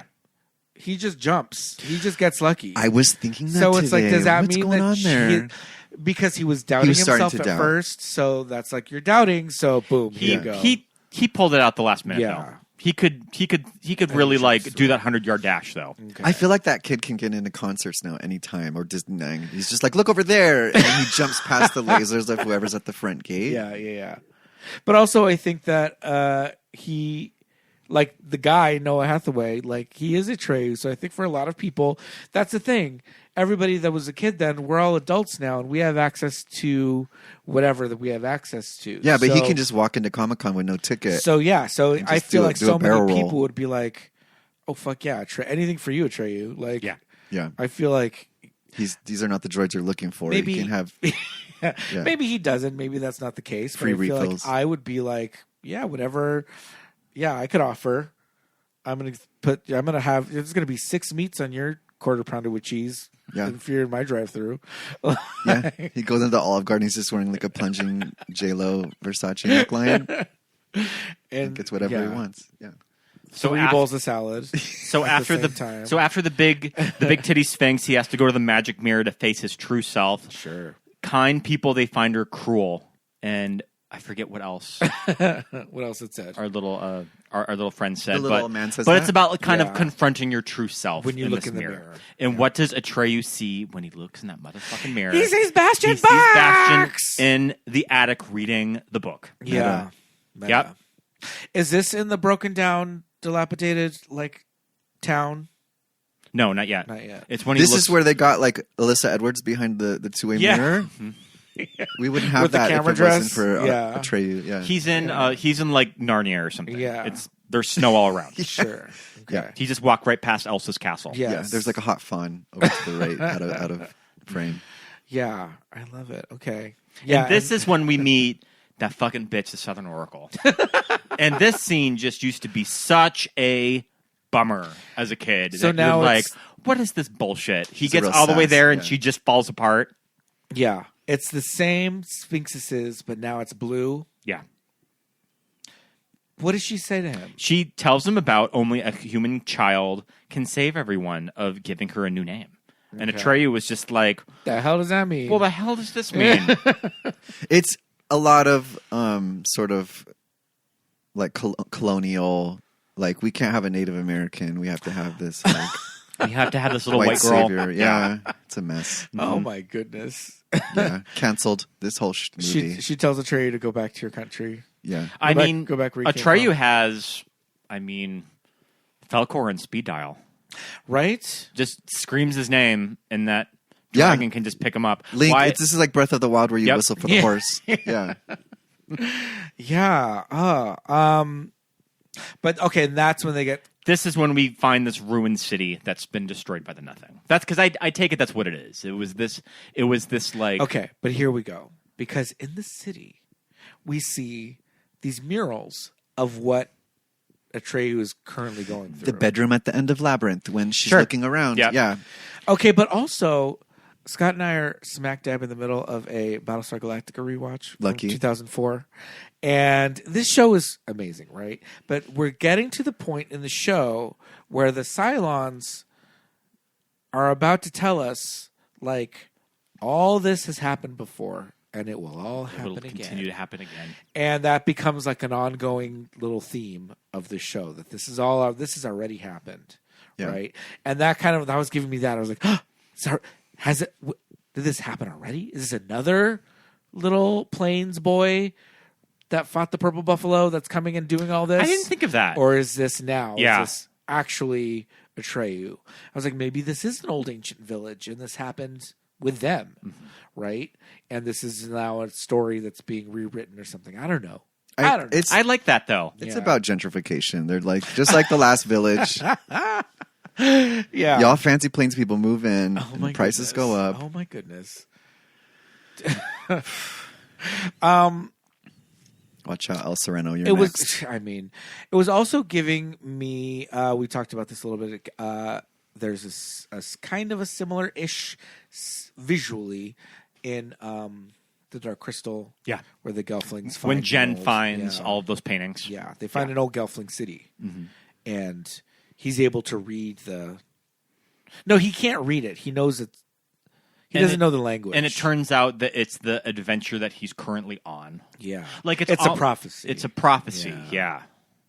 But like it's an ancient Gelfling village, and it's just like, and it's these walls that are fallen, and there's murals, and there's all this stuff, carvings and things. So it was giving me that. But And this was before. Okay, so no, I think that Dark Crystal was before. Dark Crystal was 82. Because this is Dark Crystal's old this as just hell. turned 40, so this is 84. Yeah. Yeah. Not to say that this ripped anything off, but I'm just saying. I mean, these are I also love- old as the hills Yeah. Tropes. archetypes and tropes Yeah. that it's leaning into. Yeah. Yeah. Totally. Oh, and so then he goes and meets actual Gamorreek or whatever, right? Well, he has this sad little conversation with Rockbiter too. Okay. They look This- like yeah, good this strong is the hands, don't emotional they? crux. Strong hands. Oh. That. This is the scene of like Shit. clip this for the 1985 Academy Awards. Because you meet him first too, so you're Yes. a little bit like this should have connected been with the Rockbiter's Oscar. Listen, the Nothing will be here any minute. I will just sit here and let it take me away too.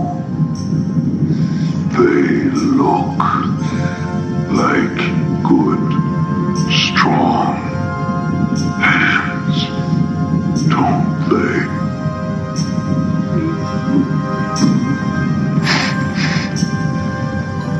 Yeah. And he's telling us that he lost Teeny Weeny and Night Hub. And he's giving such a fierce shoulder pad story. I mean- he has those like totally like up to your ears. Yeah. Yeah. It's a very like a Mugler woman Yeah, it's pretty like 80s at that time. Yeah. But yeah, we've met him. He's on this journey with the friends, And this is when we find the paintings. Yeah, and he's the biggest one. He's the strongest one. He's made of rocks. He's made of a mountain, and he still couldn't hold on to these little little friends. Like he is the environment that he lives in, and there was even no hope for him. Yeah. And that shit as a kid was so depressing. Yeah. And I'm just like, and the music, the score at that moment is so sad. There's just, and it's just so interesting that something like a bit of music with no lyrics, just music, can pull out emotions from you in a certain way. Like, why is it that like minor key, like music can just like, this makes me feel sad. And 20% Giorgio Moroder as well. Well, it's like the whole thing with that Adele song what's that Adele song where you kind of see that like track of emotions through the music. Oh, what no. Adele song doesn't have a track? I think it's like one of. I don't know what you mean. I think it's off album 20 or something. I can't remember. Okay. But yeah, there's been shit written on it. Oh, okay. Of just kind of explaining why that song makes you all up in your feelings. Right. And the score is definitely the same way. Yeah. Well, it makes you in your sad feelings. Ultimately, it does. And you want to talk about music making you feel a certain type of way. We're going to get to the song. Oh, you have another song? I thought you were going to play Evanescence. The theme song. And I was like, okay, I dodged that one. No. We're going to get to the actual theme song, the title song. Well, first he has I think I know what you're talking about. When all of the trees are going down, that's when Michael Jackson starts to sing Earth Song. Yeah. And he's like holding on to an elephant's tail or something while everything blows away. Yeah. Are you familiar with the Giorgio Moroder of it all? Explain. Do you know who that is? He invented. He was the first like producer to start working with synthesizers and electronic music. He wrote the lyrics to the NeverEnding Story, right? What? No. He produced the song. Yeah, someone else I think wrote it, and they convinced him to produce it. But he had just started working with Donna Summer, who was living in Germany. I think that he time. collaborated with the score on this movie too, and he had just done "I Love to Love You, Baby." I'm seeing music on IMDb. Music by Claus Dolinger and Giorgio. It's like 80% scored by Klaus Nomi, and then they brought Giorgio Moroder to like sort of zhuzh it with 20% with like. And so when you hear, I think some of the like programmed elements, these are literally like your little soundboard over here, plug in the thing type of. So it's sort of special in that way. I would say. And then like Daft Punk for their last record worked with Giorgio Moroder on that too. Oh, great! Full circle moment. Okay. Wow. It's a podcast about bringing in Donna Summer to any opportunity. I mean, Diana. This last face-off with Gamork, where he talks about the nothing, and he says that people are losing hope and forgetting dreams. The nothing, kind of despair, destroying the world. People who have no hopes are easy to control, and whoever has the control has the power. More fascism. Yes, exactly. That's what I thought too. Mm-hmm. I think Gamork might be a little bit, at least sort of questioning, if not queer, because he's always low lit and he's always kind of like back in a little cozy spot. Moody. And he's sort of resentful. Yeah. He's kind of the other side of the gay coin, maybe. This disgruntled queen. Yeah. Gamork. Yeah. Gamork, if you look on the hashtag Gamork, it's a big cat name. Of kind of a big fluffy Persian cat. Because yes, Gamork is a wolf. There's a lot of cats named after Gamork. But the kind of like the way he just looks kind of matted, and I think you get like some black cats with like some like brown thrown in there, and he's got green eyes. Mm-hmm. You don't usually see dogs with green eyes, so to see like a darker cat with like green eyes, you get like more of a Gamork feel, even though he's a wolf. But, says, I am the servant of the power behind the nothing. Yeah, when he says that, I'm like, I'm the servant of the nothing. You're like, ooh, what does that mean? Well, because the nothing doesn't have a physical form, so this wolf has to act as kind of its physical being to go. Who are you serving? Try to find Atreyu. Yeah, I didn't realize, like, as an adult, that little detail when he leaves the little river place toward the beginning. And then I told you guys, like, oh, Gamork is right there trailing him. I know He it's like finds a the basic location. plot point, Yeah. but the way that some of the perspectives are shot, because they're so fantastical and huge, you can't quite exactly tell. Like the Rockbiter is supposed to be in the scene with them, but you'd have to have like a huge like zoom out to be able to see where he is sitting outside of the city or whatever. So Gamork, watching it as an adult, I can see, oh, okay, this is where I would have not quite understood the continuity as a kid, but but it's kind of cool because you don't get that anymore because now they can say, oh, we'll just digitally expand the scene so that it's this huge, or we'll film it in those weird coves that they use now for Star Wars and Disney. The volumes. Yeah. Okay. So when the nothing does destroy everything and then we're just flying through space. Yeah. That's the Earth song comes in right there. Oh, is there? And there's another song. It's not that you're saying? No. I'm just saying we were talking about.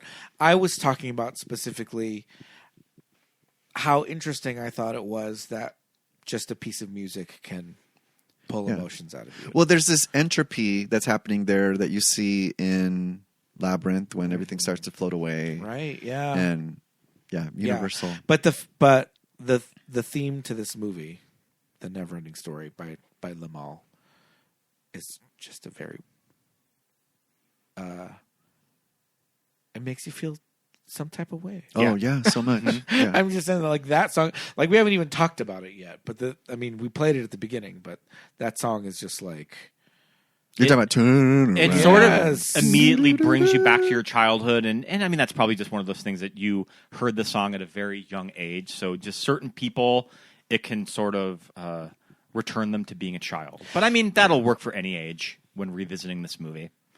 Yeah, but I mean it's such an iconic pop song. It works so well in this movie. We were talking a little bit earlier off mic, they used it in Stranger Things. This is a big plot point to varying degrees of success. I didn't really care for it when I was watching. I wasn't annoyed by it like you guys were, but I don't have. I was a little annoyed by it. I knew Scott would be annoyed by it when I was watching because I watched it before you. I was like, oh my god, this is a lot. So you were trying to say you hated Kate Bush also? It's being a little cringe, maybe. No, I think it was great. I mean, the Kate Bush is a little more successful than that. It's all right. Yeah, I don't feel that passionately about it. Are there any other songs that they do that with besides on Stranger Things? Just kind of using the NeverEnding Story and running up that hill. Did they do anything else? No, I'm not with gonna songs? remember season 1 and 2. I don't know.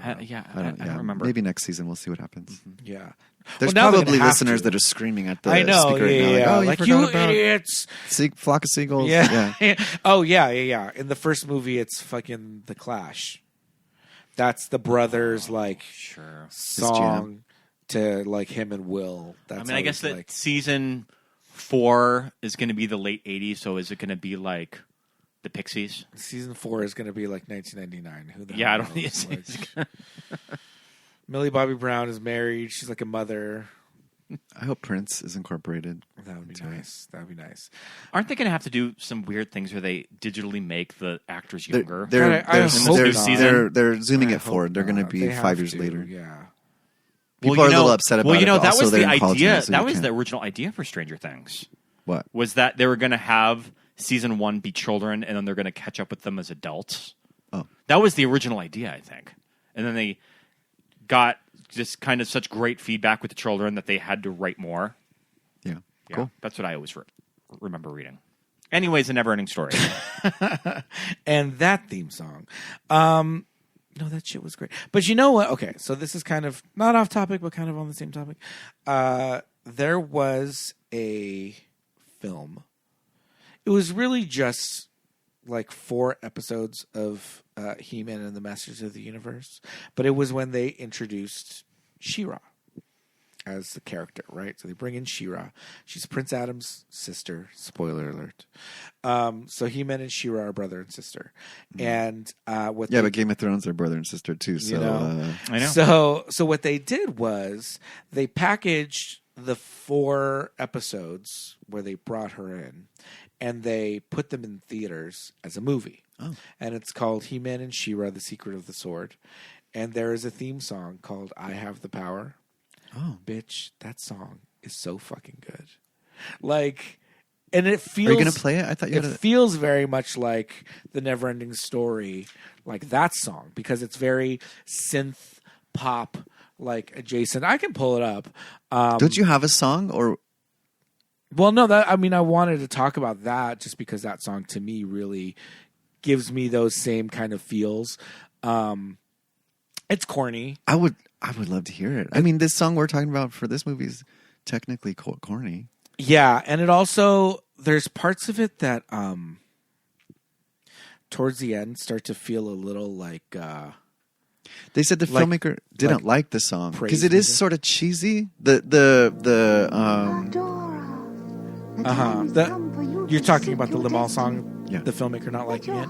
Well, not the filmmaker, the book. Michael Someone. Ende. He didn't like the song. I think that he didn't like the song. Oh, okay. How could you not like it?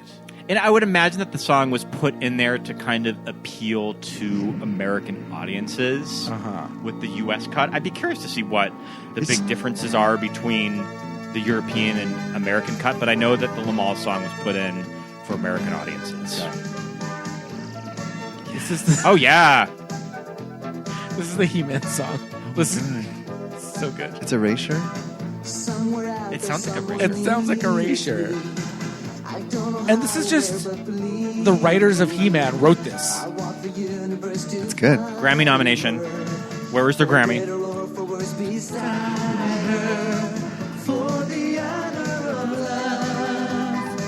It's a little in the same vein as the NeverEnding Story. 1000. Yeah. When that phrasing sounds and a never-ending story. Yeah. This we have some guitar lick. Yeah, Eddie Van Halen came in. We have some He-Man connections in this movie. Alan Oppenheimer pretty much does all of the major puppets of this movie. Wait. Oh, and there's a girl. Okay, that's She-Ra. yeah. So good. Would they do this live at Universal Studios? They sang of things like Love and Peace. Yeah. A lot of people don't know Vanity did the wigs for She-Ra. Just kidding. Well, she loves they're friends with like the voice of She-Ra in Australia. All I'm saying is the 80s, this fucking like synth pop, this does give Erasure.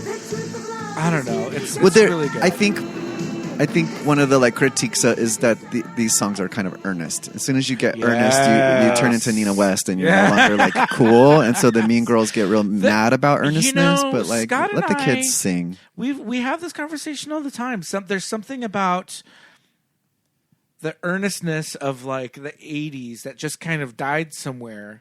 It's age appropriate. And you saw it in everything from movies and commercials.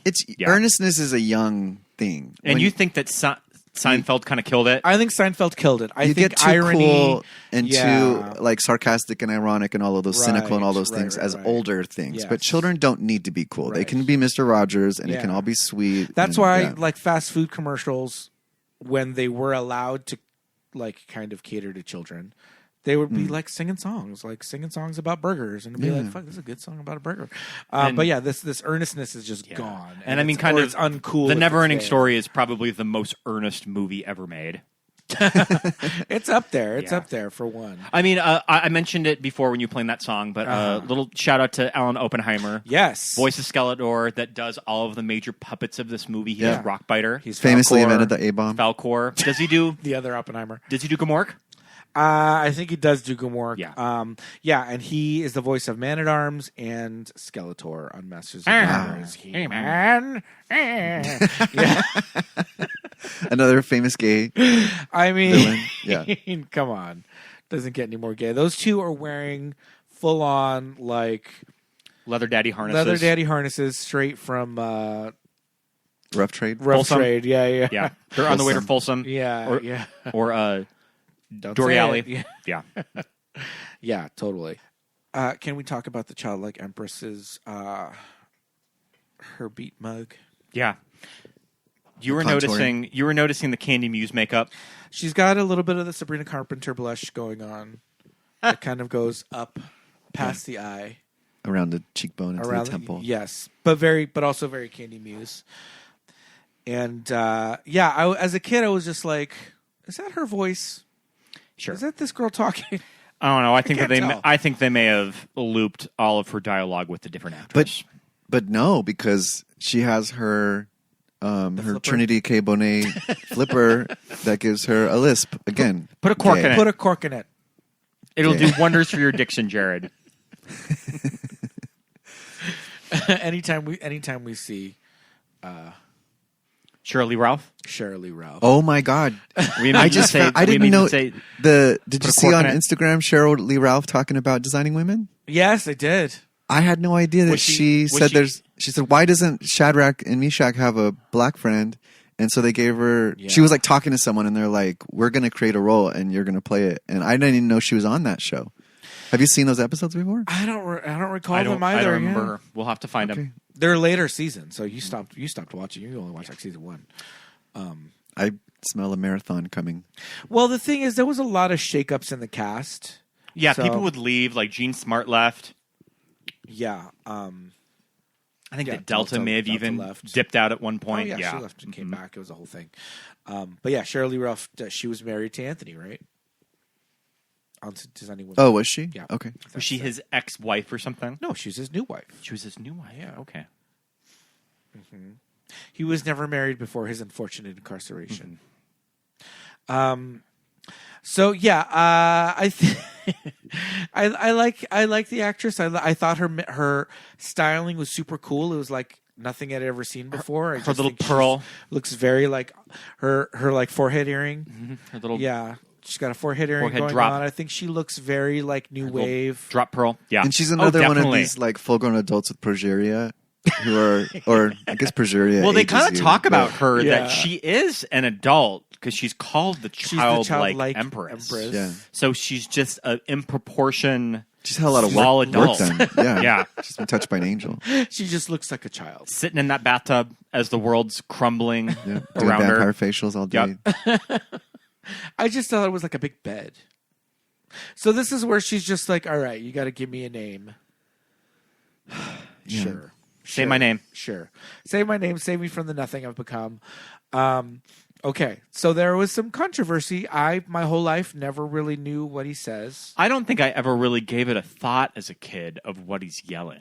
You never wanted to know what his mother's name... Because that's the whole thing. He's like, my mom had a great name. I'm going to give you my mom's name. Wait, can I shout out your joke? I need to give you credit for that joke because that was the best joke of the day. But this is why RuPaul tells us not to talk before the cameras are rolling. Because I'm like, at the end when they're zooming through Toronto, and I'm like, oh, there's Priyanka, and then Peter says, What is it? What, you said say my name. What's my name? What's my name? Which is still Priyanka. She's in a stroller. But the fact that they're going through so good 1984. They're flying through Toronto and baby Priyanka's in a stroller. She just jumps out like a Muppet. What's my name? What's my name? MoonChild, apparently. MoonChild is the name. Yeah. Of Delta Burke. Who we have my spirit when you said that off camera or whatever. Yeah. Pearl. AKA Suzanne. Suzanne Sugarbaker. So if you put on the subtitles and you watch, he's saying MoonChild. MoonChild, yeah. The hell kind of name is that? I mean, that's some like 60s flower child. In the interviews and stuff, I guess maybe it's not in the book because I think the director was talking to the actual child actors like, should that be the name or is that the name? And apparently the kid actor was like, yeah, it should be MoonChild. Which sure. Why would you trust a child? I mean, they are children in the story too. Yeah. This whole meta. That's true. Tangle, that's true. So entanglement. And Barret Oliver seems to be a little kooky himself, so maybe his mother's name is MoonChild. Yeah. He's like an academic scholar with like a big ZZ Top beard. I think that he writes on filmmaking. No, it's about photography. That's it. So his thing is, what are those like daguerreotypes or whatever, where they develop the film onto like a plate, onto like plates and metal and all that shit. Silver nitrate. Silver, yes, all that. So he does that kind of, and so that's why he looks like the ghost of an old prospector. Mm-hmm. He does ghost photography. Yeah. What was Barret Oliver's other big thing? Is it Daryl? Yeah, he did a lot. He did a lot of at the child work. Daryl is a movie. Yes, and it's DAR. It's supposed to be what do you call an acronym for something, because the whole thing in Daryl is that he's a little boy and he is a robot. Oh, Yeah, and Daryl stands for like digital articulated. I'm trying to figure out the whatever. acronym for the episodes of the movies that made us gay, that made me gay podcast. I'm trying to figure out what the acronym. But I think it spells out Marjorie Taylor Greene or something like shit. inappropriate. Maybe change the title. So Barret Oliver, you may also remember from Cocoon, and he was in the live action Frankenweenie short. Oh, that's Tim Right. Burton, isn't it? Yeah. Directed by Tim Burton. Yeah. Wow. Yeah. He's in that with Sofia Coppola and Shelley Duvall. Yeah. Oh, may she We rest. were Yeah. looking Oh my up. God. We were looking up Noah Hathaway's episode of Battlestar Galactica. both Battlestar Galactica. I mean, he did goes on multiple it? episodes of that. I mean, The he was- original series He from was the a 70s. The he was- actor of he Atreyu was- goes on He was one of the main characters of Battlestar Galactica. He was like in the the kid. 80s? Yeah. The Yeah. like camp one? But Yeah. Okay. we were what's the Happy Days spinoff? Laverne and Shirley. Laverne and Shirley. He has a big happy. Oh, we're watching that right now. He has a big episode of. But it's a very late season Laverne. It's like when they live in LA. Okay, we're not there yet. Yeah. So when they moved to LA, he's in one of those episodes. I forgot already what. Well, it's and we about, just but- passed the scene where I was having confused feelings because right when he arrives at that city, the wind blows in his little flouncy blouse, sort Sure. of, and I was like, his little blouson What are these like, feelings? outfit. Yeah. Yeah, as a child, yeah, definitely. But yeah, I think the scenes with Bastian and the Childlike Empress together were very like me as a kid. I'm just like she's a princess and she lives in space and this big like bed with silk. I always got like, bathtub from it. sheets. Bathtub. Okay. Yeah. Yeah. But I don't know. I'm just like, sure. I'm here for all this. oh, yeah. Sign me up. Yeah, sign me up. I will be the childlike emperor. Yeah, With the canopy you. bed. Yeah. Yeah. Yeah. And all he needs to do is make wishes and it will bring Fantasia back to life. I'm like, well, fuck yeah. Oh yeah, sign Little me kid, up. I can make wishes all day. But let's go and scar these bullies first. You're about the emotional Retribution. trauma that he is Chase him down the street. Revenge. serving to Revenge. these kids. Schadenfreude. This is when Priyanka's parents are pushing her in a stroller down the street Yeah. Yeah. as a baby. And then he flies past Alanis Morissette. And Ryan Reynolds. So I would suppose that both of you two Martin were Short. too old for the NeverEnding Story 2. No, I Because- just have too good of taste. I mean, I remember, but here's the thing: is I remember Content. watching it as a kid and renting it and being really excited, yeah. and then watching it and just And being like, this is garbage, isn't mama. it painful? "There's Yeah. something about this movie that is not working for me as a 10-year-old." Like I have been fully invested for years at this point with the NeverEnding Story, and when they tried to recapture it, it just didn't work.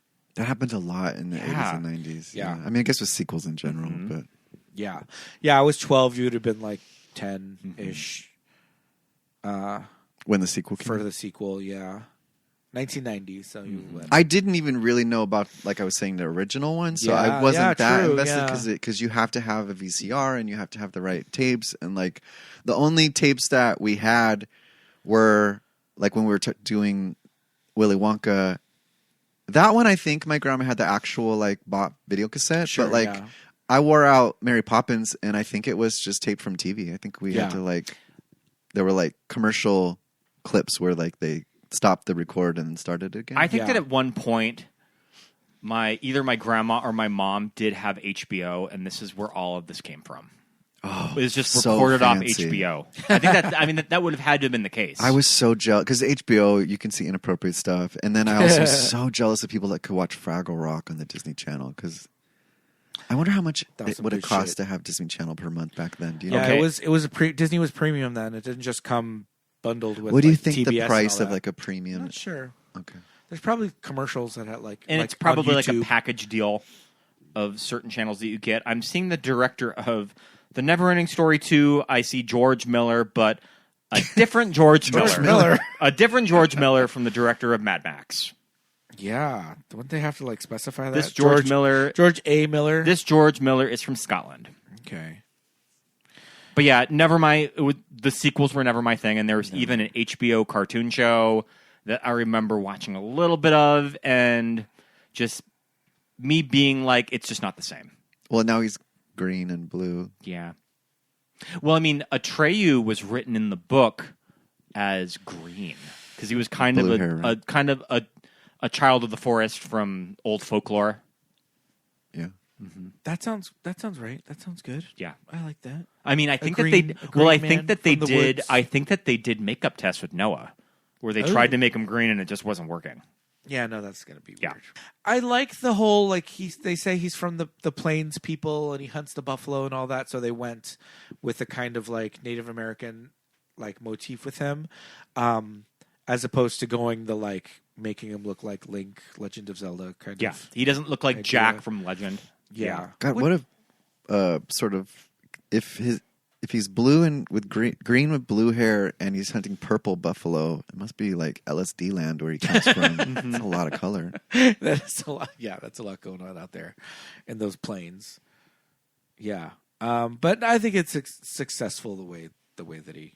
It's a little bit more grounded, but Yeah. still works. Still works. So all right. So she's in her bubble bath. No, I mean, yeah, And then what happens? he names her. He calls her MoonChild, and you know, Fantasia comes back to life. Well, Bastian's kind of sucked into the book at this point, Right. too.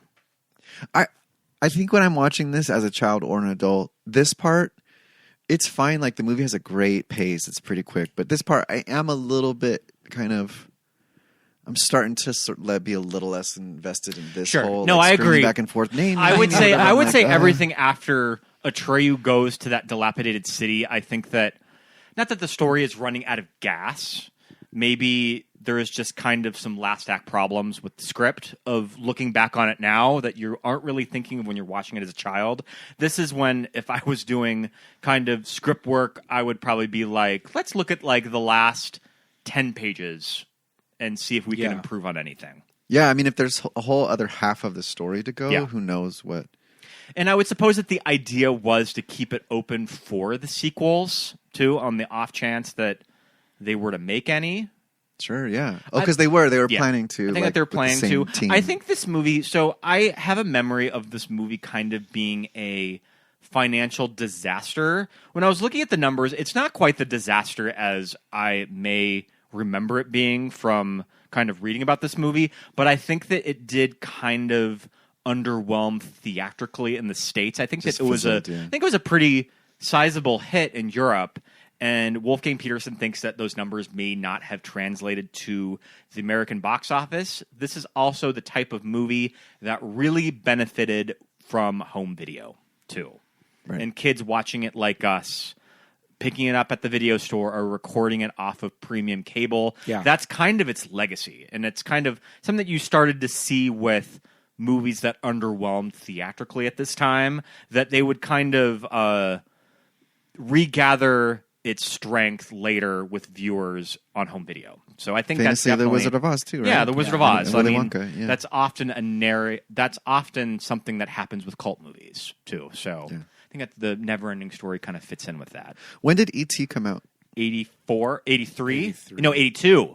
Yeah, 82. Because doesn't it feel at the end when Bastian, well, so spoiler alert, Bastian gets to get on a dragon. Yeah. And the music is very like soaring Yeah. E.T. on the bike.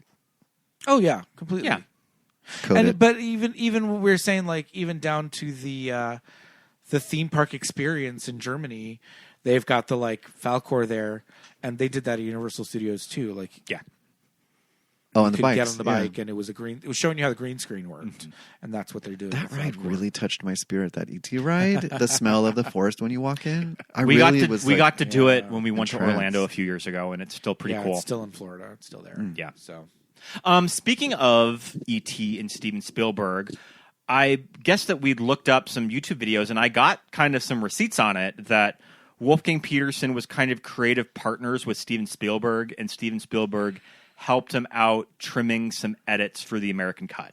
Of like, I think it was just kind of trimming down scenes that might be a little easier for an American audience to watch. I know that Spielberg was sort of responsible for that. I was also reading that in the 80s, Spielberg was working on Schindler's List pre-production, and he was doing some location scouting that Wolfgang helped him early on, and he kind of did that to return the favor, was look at his cut of the NeverEnding Story. And according to movie legend, Spielberg has the Orin in his office. I don't know if that's true. Like the one that Atreyu's wearing. That Atreyu was wearing. It's in Spielberg's office. I don't know if that's true. I thought I saw it at Playing with Hollywood. Did you? No, I don't know. I don't know. Yeah, that's cool. I like to believe that Spielberg has Well, and it also, I somewhere. mean, what kind of broke Wolfgang Peterson in the States was Das Boot. And that I can see that being the type of bullshit that Spielberg loved. Yeah. So he broke like it introduced him. Yeah, Right, he right, kind of introduced him to an American audience because Okay. I think that it got a number of Oscar nominations. Yeah, they were showing.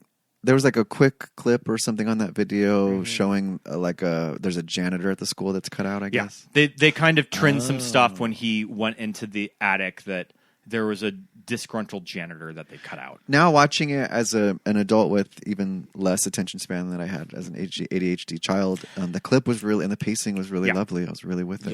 Yeah. I think it works. It's a pretty tight movie. I still have not seen Das Boot.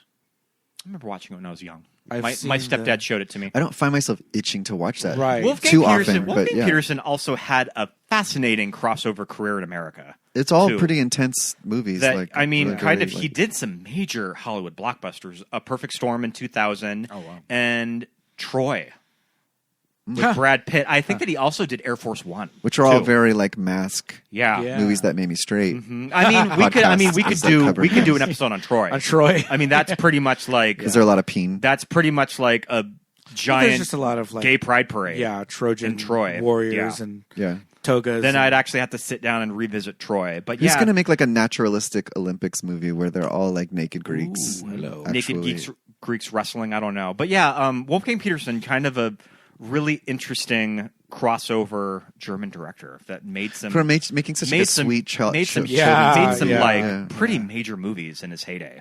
I only saw and I got it in the back section of the video store. Das Butt. That's but I see. Yep. That was a different version. So I had to go through the beaded curtain to get that one. Okay, so Wolfgang Peterson passed away at the age of Oh. 81 in 2022.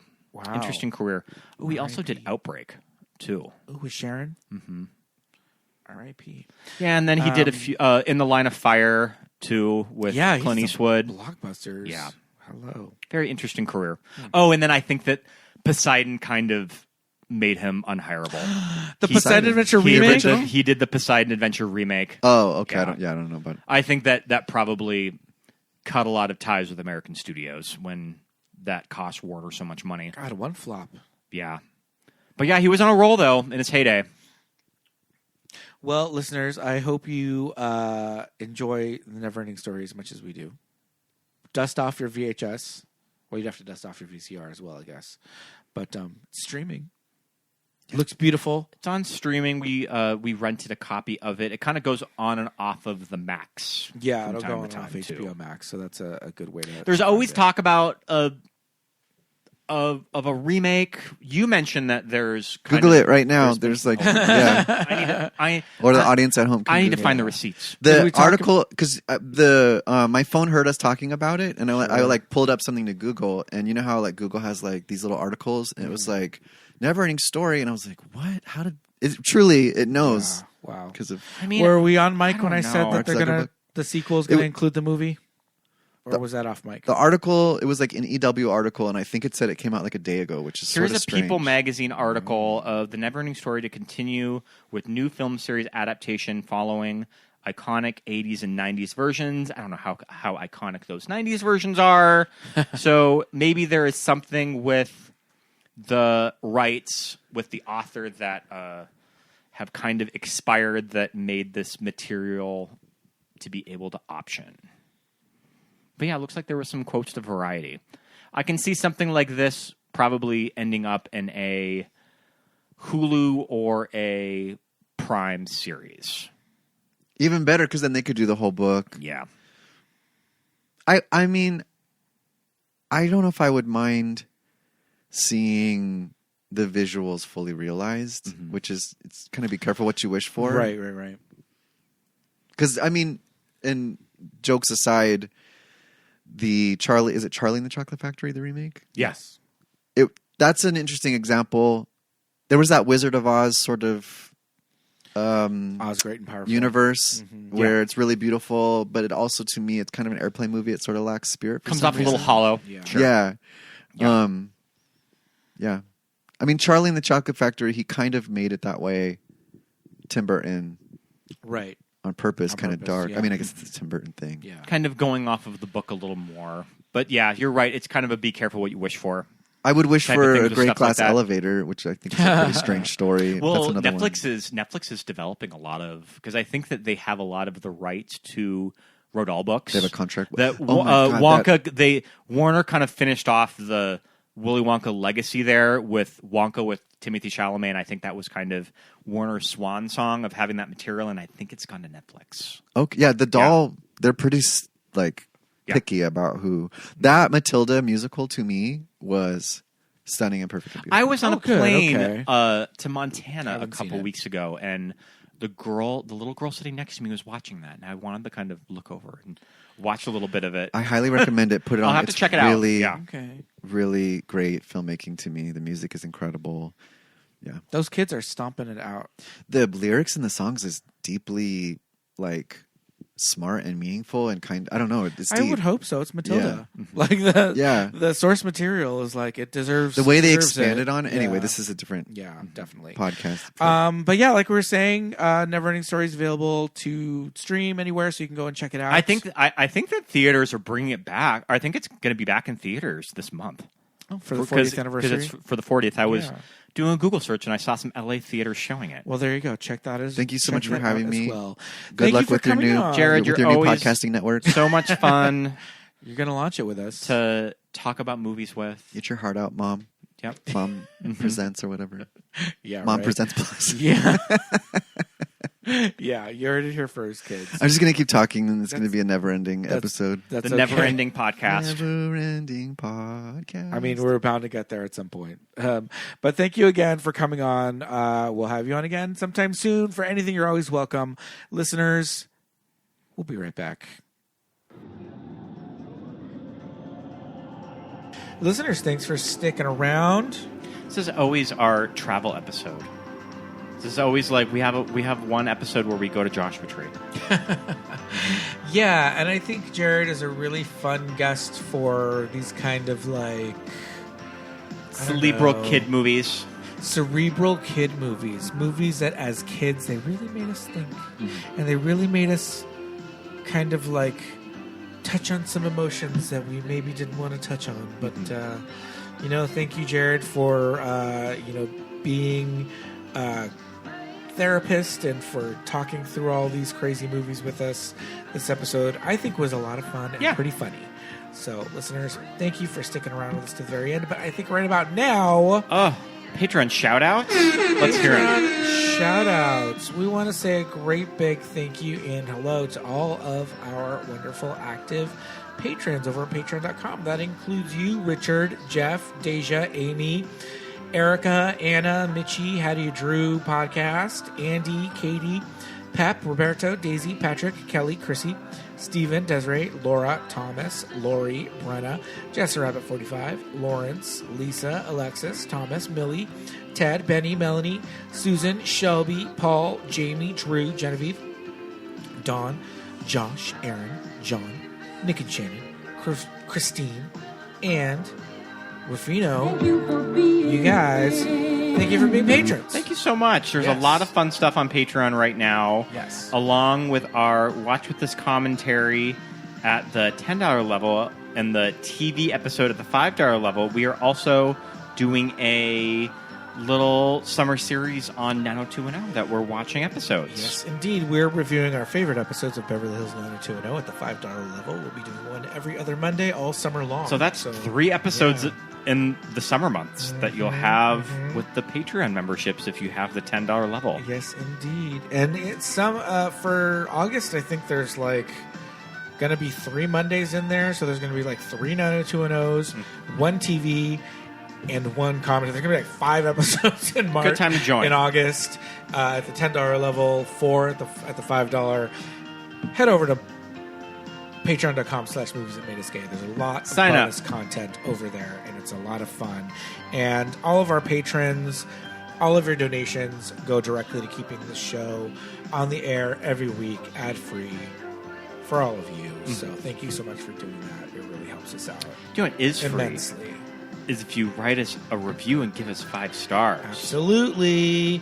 Go open up your Apple Podcast app, search Movies That Made Us Gay, smash that 5-star button, and then write us a quick little review. Yeah, we'd love to see it and maybe read it on the show. Absolutely. We'll definitely read it on the show if we get a new review. And we're at 4.9 stars right now, which is all we could ask for. We'd love it if we're at an even 5. So head over and smash that 5 stars. If you're at an Apple store or a Best Buy and you see a display computer, hey, nobody's going to stop you from searching the show. We do it. And hitting 5 stars.